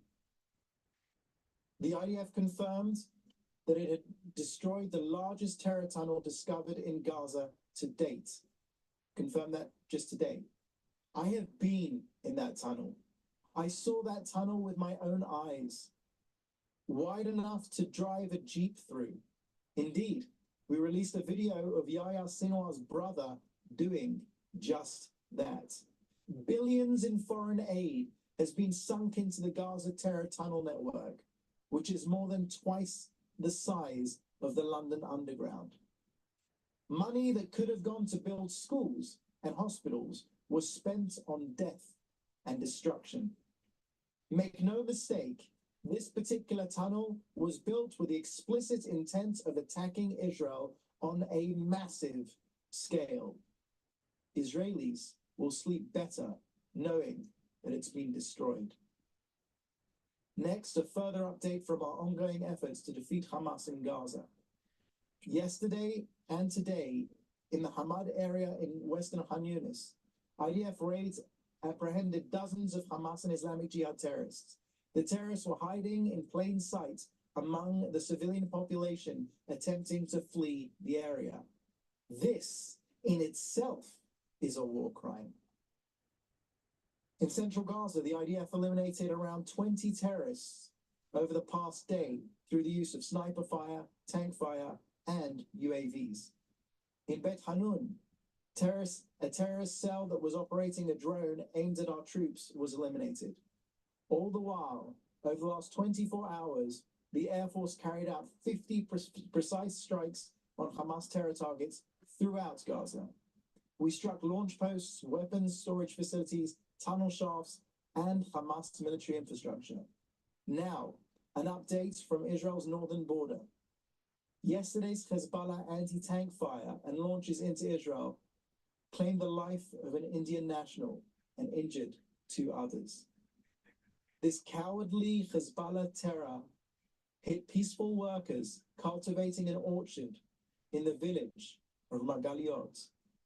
Indian media are reporting that Patni bin Maxwell, age 31, was killed. He arrived in Israel 2 months ago and is survived by his 5-year-old daughter and wife, who is 7 months pregnant. The people of Israel stand shoulder to shoulder with the Maxwell family and the people of India in their time of grief. Israeli medical institutions are completely at the service of the injured, who are being treated by our very best medical staff. Israel regards equally all nationals, Israeli or foreign, who are injured or killed due to terrorism. We will be there to support the families and offer them assistance. Our countries, who are sadly well versed in civilian loss, stand united in hopes of a speedy recovery for the injured and solace for the family of the bereaved. Sirens sounded last night as 10 launches crossed from Lebanon into Israel. The launches, which would have fallen in populated areas, were intercepted and no injuries were reported. IDF fighter jets have struck a series of Hezbollah terror targets in the area of Bint Jebel, Sultaniya, and Sadiqin. We are operating to restore security to the residents of the north. Israel continues to respond with force to any Hezbollah acts of aggression. Hezbollah is acting at the guidance and encouragement of Iran. While we remain open to a diplomatic solution, if possible, if Hezbollah pushes us into an expanded military campaign, we will respond with such force that Lebanon will be set back by years. Now an update from Kogat. Yesterday alone, 4,160 tons of food were transferred to Gaza. 5,580 tons of humanitarian aid was transferred on Monday, including food, water, medical supplies, and shelter equipment. We say again, there is no limit to the amount of aid that can enter Gaza. This morning, we sent 50 incubators designed for hospitals in northern and southern Gaza Strip. The incubators donated by UNICEF will be delivered to the following hospitals: Shifa Hospital, Kamal Adwan Hospital, European Hospital, Nasser Hospital, and Aqsa Hospital. A convoy carrying food was coordinated to the northern Gaza Strip. Yesterday, 4 tankers of cooking gas and 3 tankers of fuel went into Gaza. Today, between the hours of 10 o'clock in the morning and 2 o'clock in the afternoon, the IDF will pause operations in the Sheikh Al-Yamini West neighborhood in Deir el-Balah, central Gaza Strip, in order to enable movement of humanitarian aid. That brings us to the end of today's briefing. I will now take your questions. Please type them in the chat and let us know what outlet you're with. Thank you. Thank you. First question from Jodie Cohen, World is One News in India. What is the government doing to ensure that foreign workers from India and other countries are protected from cross-border attacks when they come to work in Israel? The government of Israel is doing their utmost to restore peace and security on the northern and southern borders of Israel, with threats from Hezbollah and Hamas. As far as those foreign nationals, including our dear friends and allies, the Indians, which were affected by yesterday's attack, we will do our utmost to give the very best Israeli medical attention and care from our finest doctors and medical staff to those injured. And we will do our utmost to send solace and stand with the people of India at this hard time. Thank you. Another question from Emily Rose of Reuters. Is there any comment on progress made in ceasefire talks and expediting the distribution of aid to northern Gaza? Emily, thank you very much for the question. As far as the ceasefire talks are concerned, we have put our cards on the table. We have stated what we need very clearly, and we won't be negotiating via the media. We hope that there will be news, and when there is news, we will give it to you. But that would mean that Hamas has to come down from their delusional positions and come into our orbits, as the Prime Minister said, to reach a deal. I will say to anyone who is concerned about humanitarian issues and humanity in general, to call on Hamas to immediately, without any preconditions, without any conditions of any kind, to release the Israeli men, women, children, toddler and baby currently being held in Gaza. It is a crime against humanity, and those 134 Israelis must come home to their families. As far as aid into Gaza, northern and southern Gaza, I will stress again that there is no limit on the amount of aid. There is questions in certain areas, certain pockets as to distribution.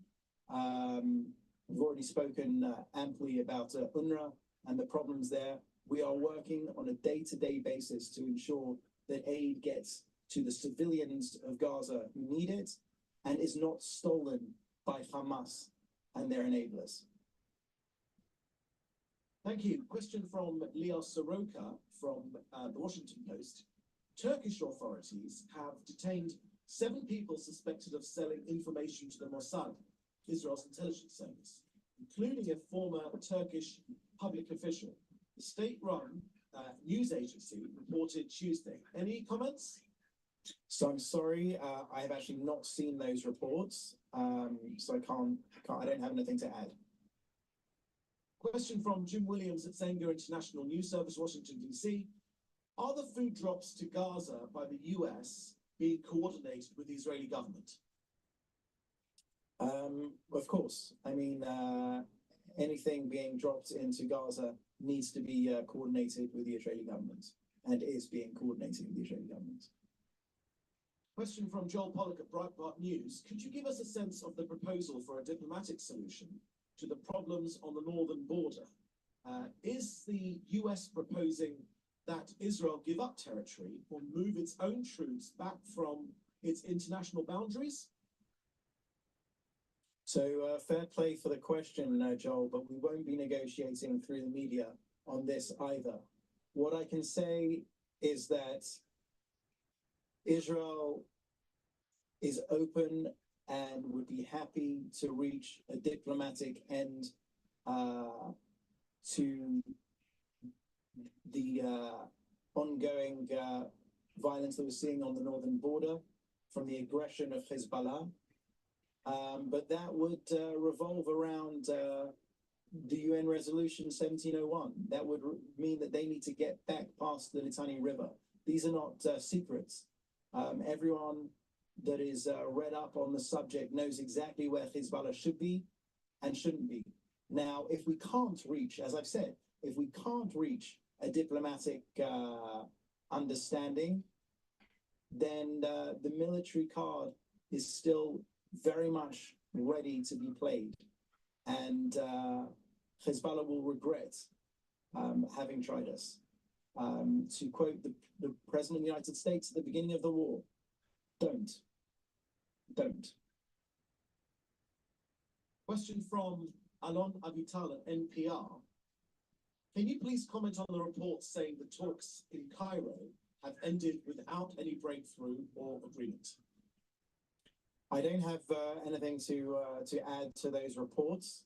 I can reiterate again that the 134 Israelis are being held against their will. It is a crime against humanity, and we call upon the international community to immediately demand their immediate release.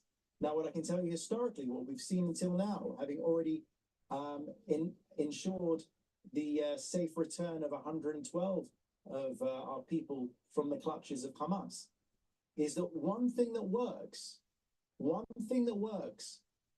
is military pressure against Hamas. We have taken out 18 out of 24 Hamas battalions. We are moving forward with our mission, which, as stated from the beginning of the war, is to destroy Hamas, bring home every last hostage, and to ensure that Gaza no longer poses a threat to the state of Israel. Thank you. Another question from Jim Williams at Anchor International News. Doesn't the UN report on sexual abuse by Hamas automatically qualify them for terrorism status as per the UN Charter? I won't speak on behalf of the UN. As an Israeli, these things seem pretty clear. Hamas is a recognized terrorist organization in many, many capitals around the world, and rightly so. And we call upon the United Nations to put themselves on the right side of history and say what is clear to anyone who saw, who witnessed, who read about what happened on October 7th.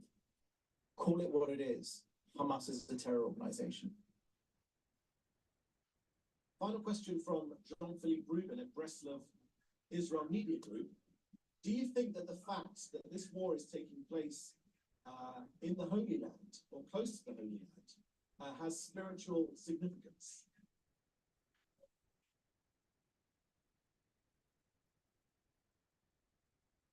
The roots of the Jewish people to the land of Israel go back thousands of years. This war is not so much about history or religion. It is a war to defend our very existence. It is a war to ensure that Jewish men, women, children, Israelis, Muslims, Christians, Druze can walk the streets peacefully of Israel. It is a war with the aim of being able to look at our children in the eye when we put them to bed and say, don't worry, darling. Don't worry, monsters won't come for you in the middle of the night and take you into Gaza. Thank you very much. Same time, same place tomorrow.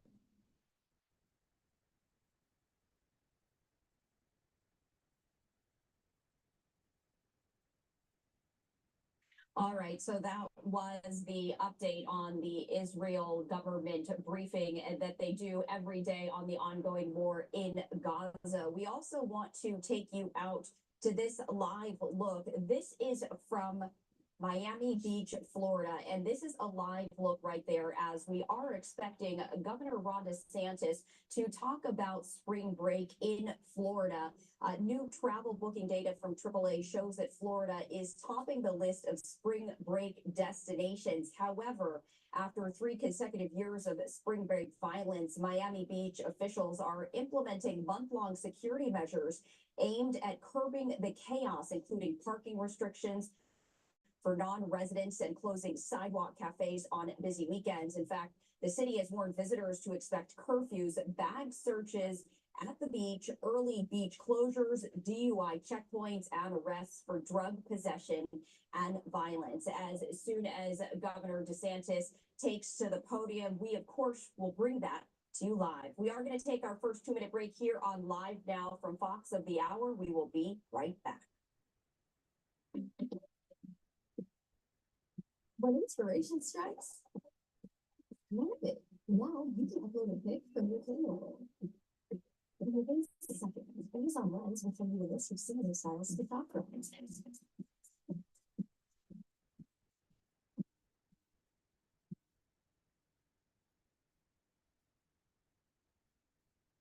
you look is right at your fingertips. Magic shopping with Amazon Lens.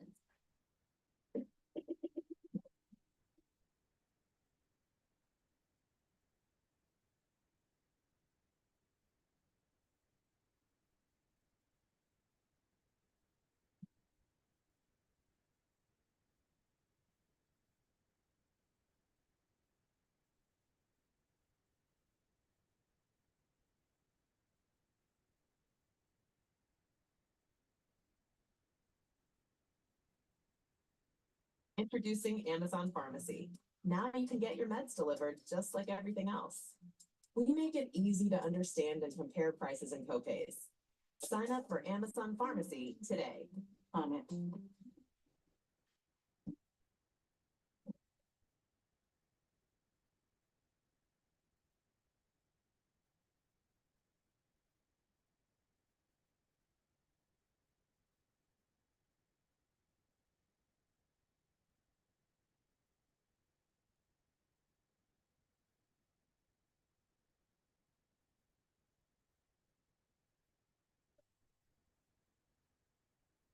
Sorry. This dinosaur can talk. What about that? What's that in your hand, Mike? Sounds like Mama.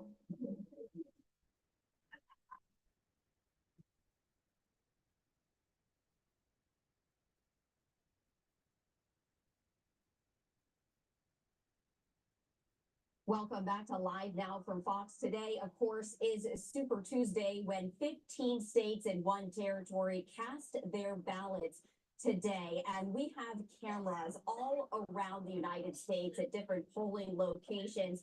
I'm going to take you around clockwise. On the upper right-hand side of your screen, that is a polling location out of Boston, Massachusetts. On the lower right-hand side of your screen, that is a live look at polling location in Dallas, Texas, and then right below me, that is a polling location in Greensboro, North Carolina. Of course, today called Super Tuesday, as today the single most number of ballots will be cast, as the number of delegates, of course, in the presidential elections is very important. And at this point in time, it does look like a potential rematch against President Biden and former President Donald Trump. So again, we are going to continue our coverage throughout the day as voters continue to cast their ballots. We will be continuing to look in at all of these polling locations as we bring up these live shots here on Live Now from Fox. But also we have a programming note, because again, today is Super Tuesday and we do have live coverage and analysis.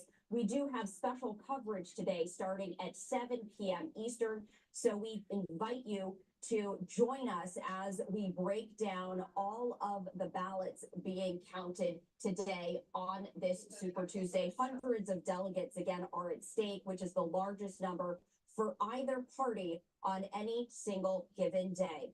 We do have another live event that we do want to bring to you now. As we were mentioning, Governor Ron DeSantis is live in Miami Beach to talk about spring break and the safety measures in place there.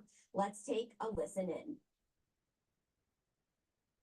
So all the way up to the director of ICE to get them to say, no, we need to put a detainer on this individual. And how pathetic is it that we're in a situation in this country where there'd even be a question that you would release on the street somebody illegally in this country to begin with, but then is facing sexual assault charges in another state. So thanks for Florida for leaning in. We're proud of that, and we're going to continue to do it. But honestly, it shouldn't even have to come to that. Today's another example of the fact that we are, despite of what the federal government may do, other states may do, other localities may do, we're a law and order state, and we're going to ensure law and order in this state. I had mentioned last month when we were down here, we had the mayor when we were here for a different event, and I said, look, when it comes to things like spring break, we in the state, at the state level, we stand ready to help our local communities maintain order during this time. Florida is a very welcoming state. We welcome people to come and have a good time. What we don't welcome is criminal activity. What we don't welcome welcome is mayhem and people that want to wreak havoc on our communities. And make no mistake about it, if you're coming here in order to enjoy Florida, enjoy to have a good time, fine. If you're coming for these other reasons, if you're committing crimes, causing havoc, you are going to pay the price. And we will hold you accountable because that's what we do here. I know some people may be coming from other jurisdictions where they can get away with this type of activity. That is not going to fly in the Sunshine State. So we reached out to not just Miami Beach, but communities all across the state and said, listen, rather than have it to where things get out of hand and then the state is asked to come in and provide support, why not just have a plan going in where you utilize state support so a lot of this stuff doesn't even happen to begin with? And to the mayor's credit, he immediately leaped at that opportunity. But then so many other jurisdictions around the state have asked us to provide support. And so FHP reached out to all these jurisdictions, and we now have a total of 17 law enforcement agencies throughout the state of Florida that have requested at least 140 troopers to be deployed in their counties and cities to assist with maintaining order during spring break. And Florida, I'm proud to say, is honoring every single one of those requests. This includes reinforcing communities throughout South Florida with over 60 additional state troopers. We're also going to have another 60 in other spring break hotspots like Daytona Beach and Panama City Beach. We will also activate 24 quick response troopers in Bay, Volusia, Broward, and Dade counties for immediate response to any incidents requiring additional law enforcement personnel. We've also activated through the State Highway Patrol aviation drones, mobile command vehicles to assist with traffic management and logistics. And on top of that, FHP troopers will be utilizing Miami Beach Police mobile automated license plate readers throughout the city. This will help identify subjects with outstanding warrants or those that are driving stolen vehicles. So those are not folks we want to be at our spring break parties. So we stand by ready to support even more. Now here in Miami Beach, a lot of our folks will be focusing on things like traffic mitigation, crowd control. There'll be barricades, there'll be DUI checkpoints, of course, parking and lane closures as appropriate to ensure the safety of the surrounding communities. There will also be increased security for residential neighborhoods. The city is also instituting a variety of measures ranging from curfews to bag checks at beach access points and targeted beach hours to ensure law and order. Uniformed officers will be patrolling in vehicles, ATVs, bicycles, and on foot.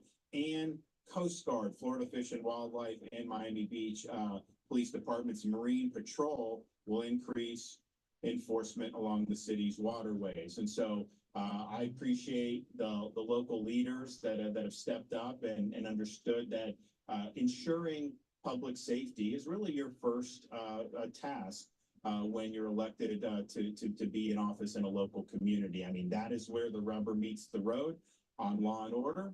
And if you don't have it locally, then you're just not going to have it. And so they stepped up. They brought plans in place. And then we at the state level, we wanted to be partners in this. We offered support. There were requests for support, and we have honored those requests and will continue to do so throughout the month of March. And this first week is always a little slower. As we get into the next 2 weeks, that's kind of more of the high time for that. And so I think you'll see going into it, particularly in a place like Miami Beach, it's going to be a dramatically improved posture right off the bat.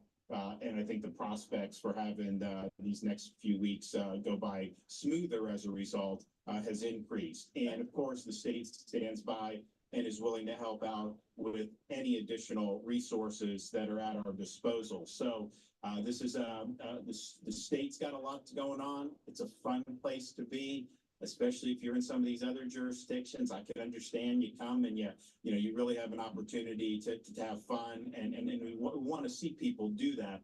But we also are going to insist that people respect the law, that order is kept in the streets, and that our residents and local businesses are not negatively impacted by people who are here visiting. And I think we have a formula in place to be able to do that. So I want to thank the FHP, FDLE for what they've done to help prepare our local communities and being on call and willing to answer the call to provide this additional level of support. I mean, in reality, a state can just say you're on your own. I mean, we could have done that and then said, see, you guys aren't doing it.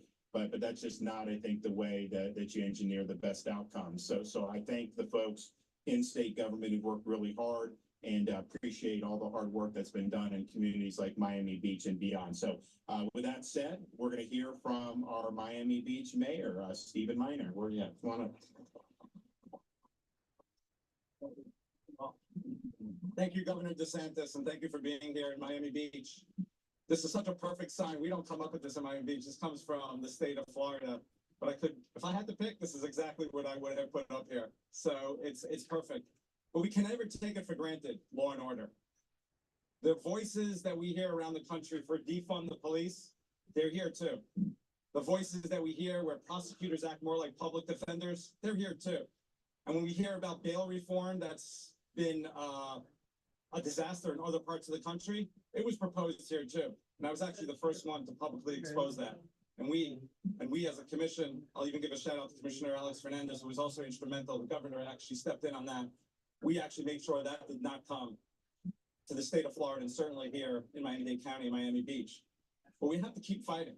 It's not an easy fight because those same instruments and voices that are trying to bring disorder, they're here too. So when I started talking about law and order about a year ago, and I started substituting the word law and order instead of public safety, there were some people who are friends of mine, supporters, said, maybe you should tone it down a little bit. It's a little strong. I said, that's exactly the point. We want to be strong. We want to be strong and send that message. And I tell you, I'm so appreciative of the partnership that we have with the governor and the state of Florida, FHP, FDLE. I spoke to the governor about a month ago, and then at the press conference, the governor was very clear and unwavering.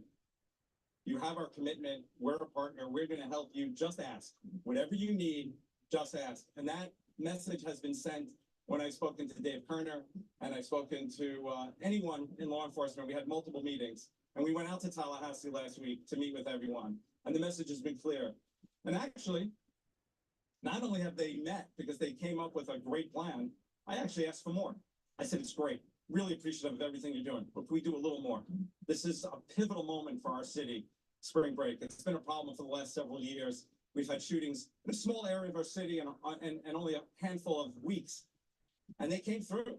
They came through and they gave us even more than we asked. We're going to see about 45 Florida troopers out in our streets the next couple of weeks, which is amazing. In addition to obviously our extensive Miami Beach presence, which is so appreciative. But really, law and order doesn't happen just in the month of March. It's 365 days a year. It's sending the message every single day that we are going to enforce our laws here. And what does that mean? I'll give just two quick examples. So one of the issues we were having is drug dealers who are getting arrested by our Miami Beach police who are putting their safety on the line every time they have to make that arrest. And a lot of the cases weren't getting prosecuted because the drugs weren't being tested. So I brought in an initiative that our commission unanimously approved that we are going to pay for 2 drug technicians who are going to be embedded in the Miami-Dade County lab to ensure that every single arrest in Miami Beach where there's narcotics involved is going to be tested so we can make sure we prosecute that crime.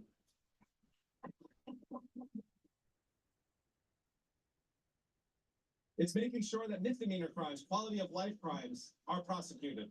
And we're doing that. And our municipal prosecution team, which is the only such municipal prosecutor in the Miami-Dade County, we are at a 90% success rate on prosecuting those misdemeanors. And I'll tell you something, it's noticed by our residents, it's noticed by our businesses. Everyone thrives and everyone succeeds when we ensure that our laws are enforced. So I just want to end off, first of all, again, thank you, because we can't do it alone. As much as our police, the rest of the year, this time we need the extra help. We're getting it from Miami-Dade County, other enforcement agencies, but obviously the presence and the message that we are sending that spring break is over, we're breaking up with spring break, is made loud and clear. You know, one of the things I mentioned when I was inaugurated as mayor about 3 months ago.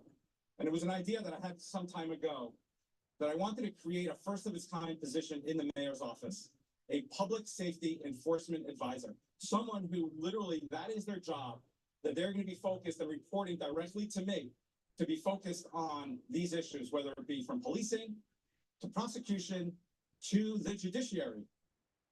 And we did hire someone. He's starting on Monday. He's actually here, Christopher McClenick. I want to give him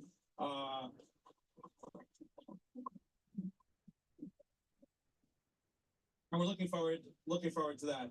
I do want to give some thank yous before I end, because as much as I stand there and represent our city, we are a team. There's so many people involved, and obviously I can't thank everybody, but we have our commissioners. Commissioner Alex Fernandez is here, Commissioner Laura Dominguez, Commissioner Bott, Commissioner Joe Magazine, Commissioner David Suarez. We also have our city manager, Alina Hudak, Deputy City Manager Eric Carpenter, our police chief, Wayne Jones, and really the men and women in blue who really go out there every day and keep us safe. And my team, my Chief of Staff, Veronica Coley, my Senior Policy Advisor, Daniel Summer, my Communications Liaison, Daphne Saba, and Blake Govan, my aide, and of course, my wife, Shannon. Thank you for being here. I'll just finish off on this note. Law and order is a win for Miami Beach. It's a win for the state of Florida, and it is a win for our entire country. God bless you all.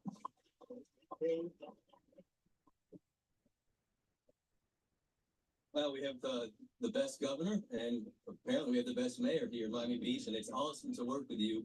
It's always a pleasure to see. Yeah, let's give them a round of applause. I can see your passion for protecting your residents, and I see that in Governor DeSantis. And quite frankly, the folks standing behind me, the real heroes, they want to be empowered. They want to be able to do their job. They didn't get into law enforcement not to protect the public. And so thank you for having this relationship with us. For us, I can tell you, and I think Commissioner Glass will say the same thing, when the governor orders us and directs us to go to these different missions, and I'll talk briefly about Texas. We'll talk about this mission right here. We'll talk about Operation Faithful Service, where our state troopers and agents were in the synagogues and temples. Believe it or not, law enforcement is not always the nicest profession, but what we experienced during these special missions, and I know we're going to see it here, Mayor, is that the community really appreciates law enforcement. And I heard story over and over again how day in and day out, these folks in the temples would reach out to these troopers. They would provide them dinner. They would provide them laughter. They would provide them fellowship. And I've heard from hundreds and hundreds of state troopers how honored they were to be on these special missions, how good it felt to get that feedback from the community. And so I know that's going to happen here. We don't have to be victims every year. The city doesn't have to be victimized every year. And so new leadership is stepping up. We have a law and order governor, and we're going to get the job done, not for you, but with you, Mayor. And we're delighted to be on your team. Beyond that, we'll have a statewide footprint. We'll be in 17 different communities. We'll always have the opportunity and privilege to serve the state in any way that the governor sees fit. And it's an honor to be on the team. And with that, thank you again for your leadership, sir. Thank you, Governor, for having us as part of the team. We look forward to breaking up with spring break, sir. Thank you.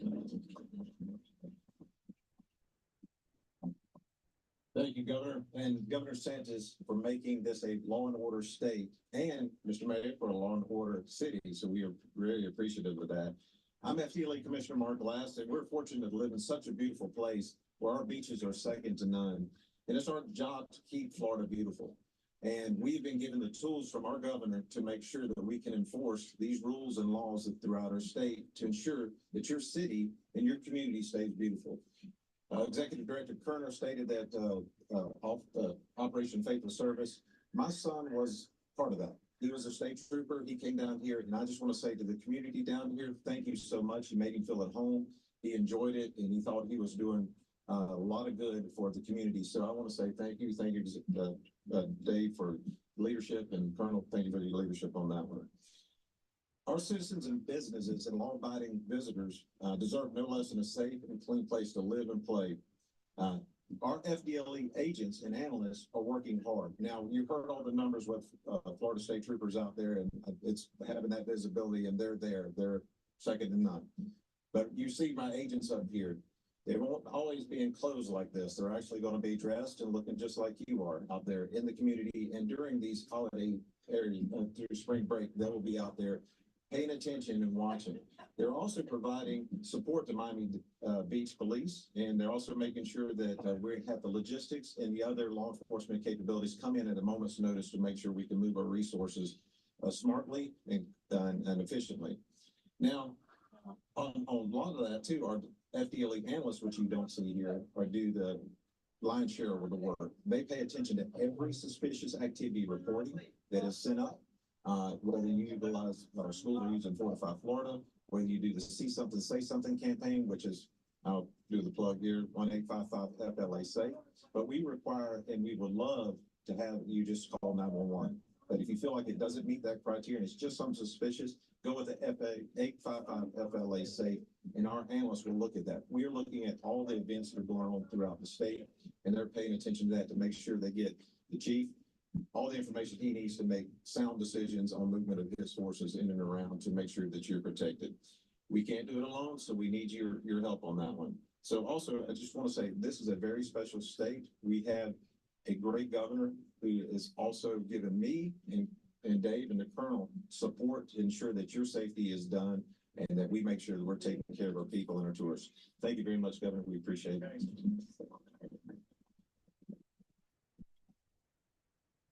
So we've got obviously a few more weeks of this, and you're going to continue to see the state lean in. We want to be working with our local communities. I thank everybody who's going to be a part of these operations. I think it's really, really important. And this is just kind of one instance, but I think the overall approach to law and order is one in which we support the people that wear the uniform because we understand that that's important.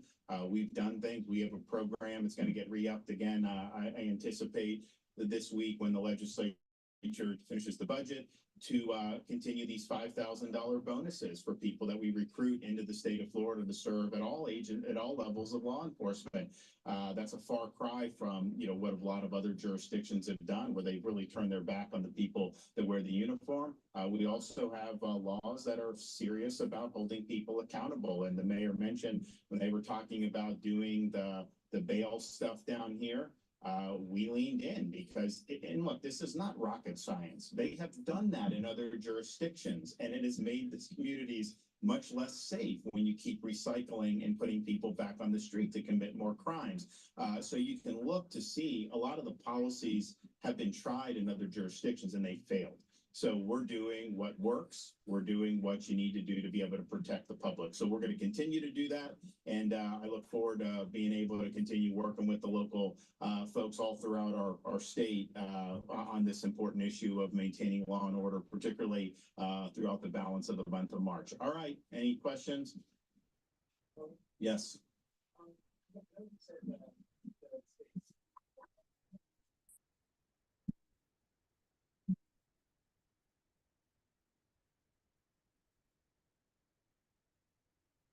Well, by definition, we offered basically anybody. So a lot of them did not have requests, which is fine. And look, the spring break footprint is not uniform throughout our state. If you look at a place like Naples, what they would draw in terms of, particularly on the age, you're drawing a younger demographic in some other areas, some other parts of Florida. So we understand that. So yes, we've put it out there. These are the folks that have asked, and it's not surprising to see a handful of places in South Florida, the Daytona area, and then Panama City. If I had to think about where we'd likely see it, those would be the places that we would see. Yes. Thank you, Governor. Today, of course, is Tuesday. You're running for president. Trump and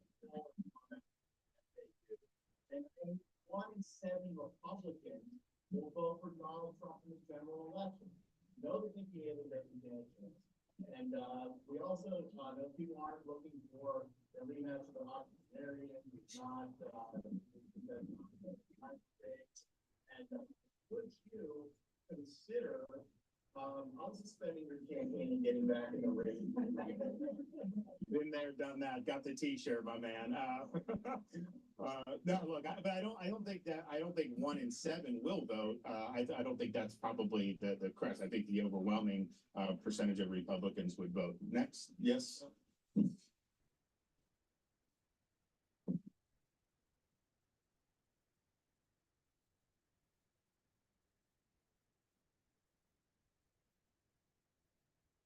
Oh, yeah. I mean, I don't know. You remember that? Yeah, no, for sure. It helped. Yeah. And so that was part of the reason why when I talked to the mayor, I'm like, look, let's just go in with all the resources right off the bat and mitigate, because it's one thing, problem happens, you come in and you can take some corrective action, but it's better to just prevent that from being necessary. So that was kind of the logic behind it. And different areas can approach this in different ways. We're not telling any local jurisdiction kind of how to manage their beach, how to manage this. They get elected to make those decisions, but what we're saying is we will supplement and we will provide support. And I think it proved to be effective last year when called on. And now that they're here from day one, I think will be much better. But in the past year, the city of Miami Beach has, in some cases, been asked the city about sheltering conflicts entering the city, and if there are thousands of dollars to do. Is that something you discussed with the mayor, or something that the state is prepared to offer? So I think what FHP will do is they will just help with traffic. I mean, I don't know that, I mean, you don't necessarily anticipate closing anything, or maybe you would if something happened, but I think that would probably be unlikely. But I know that they will absolutely work with traffic patterns to be able to manage that. And to be able to mitigate some of the problems. I think what happened in the past was, it was like mayhem. And so it was just like, okay, we got to get that under control. So there was a sense of, okay, they're going to work here locally to get that under control. And then I think they asked FHP to try to stop kind of, the massive flow. But I think from the beginning, they're probably going to be able to manage this a little bit. They'll be able to manage this in a way where hopefully you're not going to have to see that. But we want to keep people safe, and I think that'll be a call. If the mayor asks for some help there, then our folks will be ready to respond. But the thing about it is, if you operate a business here, this month can be very good, but then if things get out of hand, it can be a disaster for you. People that are just looking to live their lives in residential parts of the city should not have to worry about their safety just because people are visiting during spring break. And so those are, I think, when we look at this, it's like, all right, those businesses need to do well and our residents need to be safe. I mean, those are, everything is funneled through that prism. Yes. Yep.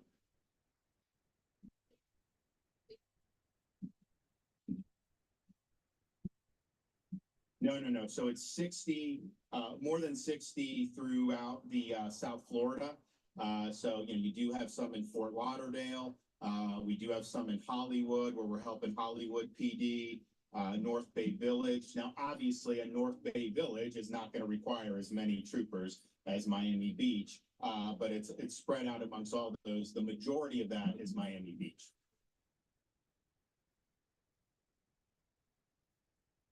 Yeah. No, for sure. I mean, we fulfill the requests that are there. These are what people have asked for. If there needs to be more, then we would do it. And I think what you'll see, this will be very dynamic. So, hopefully we don't come to this, but if there is something that happens in one part of the state, there likely won't be happening uniformly around the state. So you could even move resources. So there's a lot of options that we'll be able to do.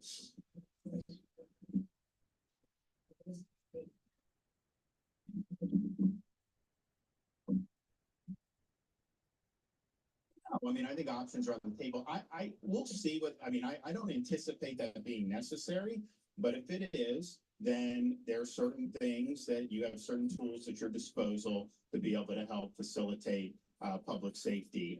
Again, I don't think that's likely, but we obviously will have an ability to respond appropriately, and that'll be likely in consultation with the local they would probably be them asking us for additional support, and then we would see maybe this would be necessary. I don't anticipate it coming to that. And then any measures that we would have a right to do, we would want to do that in consultation, because again, this is a bottom up, law and order is bottom up.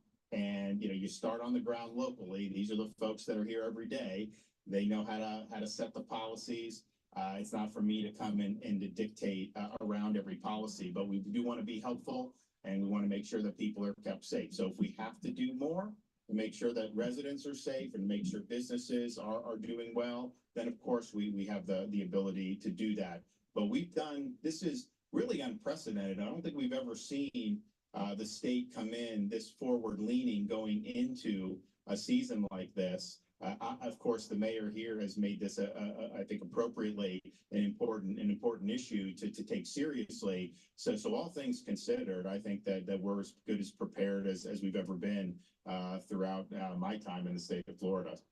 All right, so you're taking a live listen as Florida Governor Ron DeSantis is talking about the state and the local preparations for spring break. And the slogan, at least for Miami Beach, Florida, is "We are breaking up with spring break." And you can see the governor right there exiting as he was answering a number of questions. But again, Florida is the #1 destination for spring break this year. That's according to booking data from AAA. However, Miami Beach specifically has seen 3 consecutive years of spring break violence.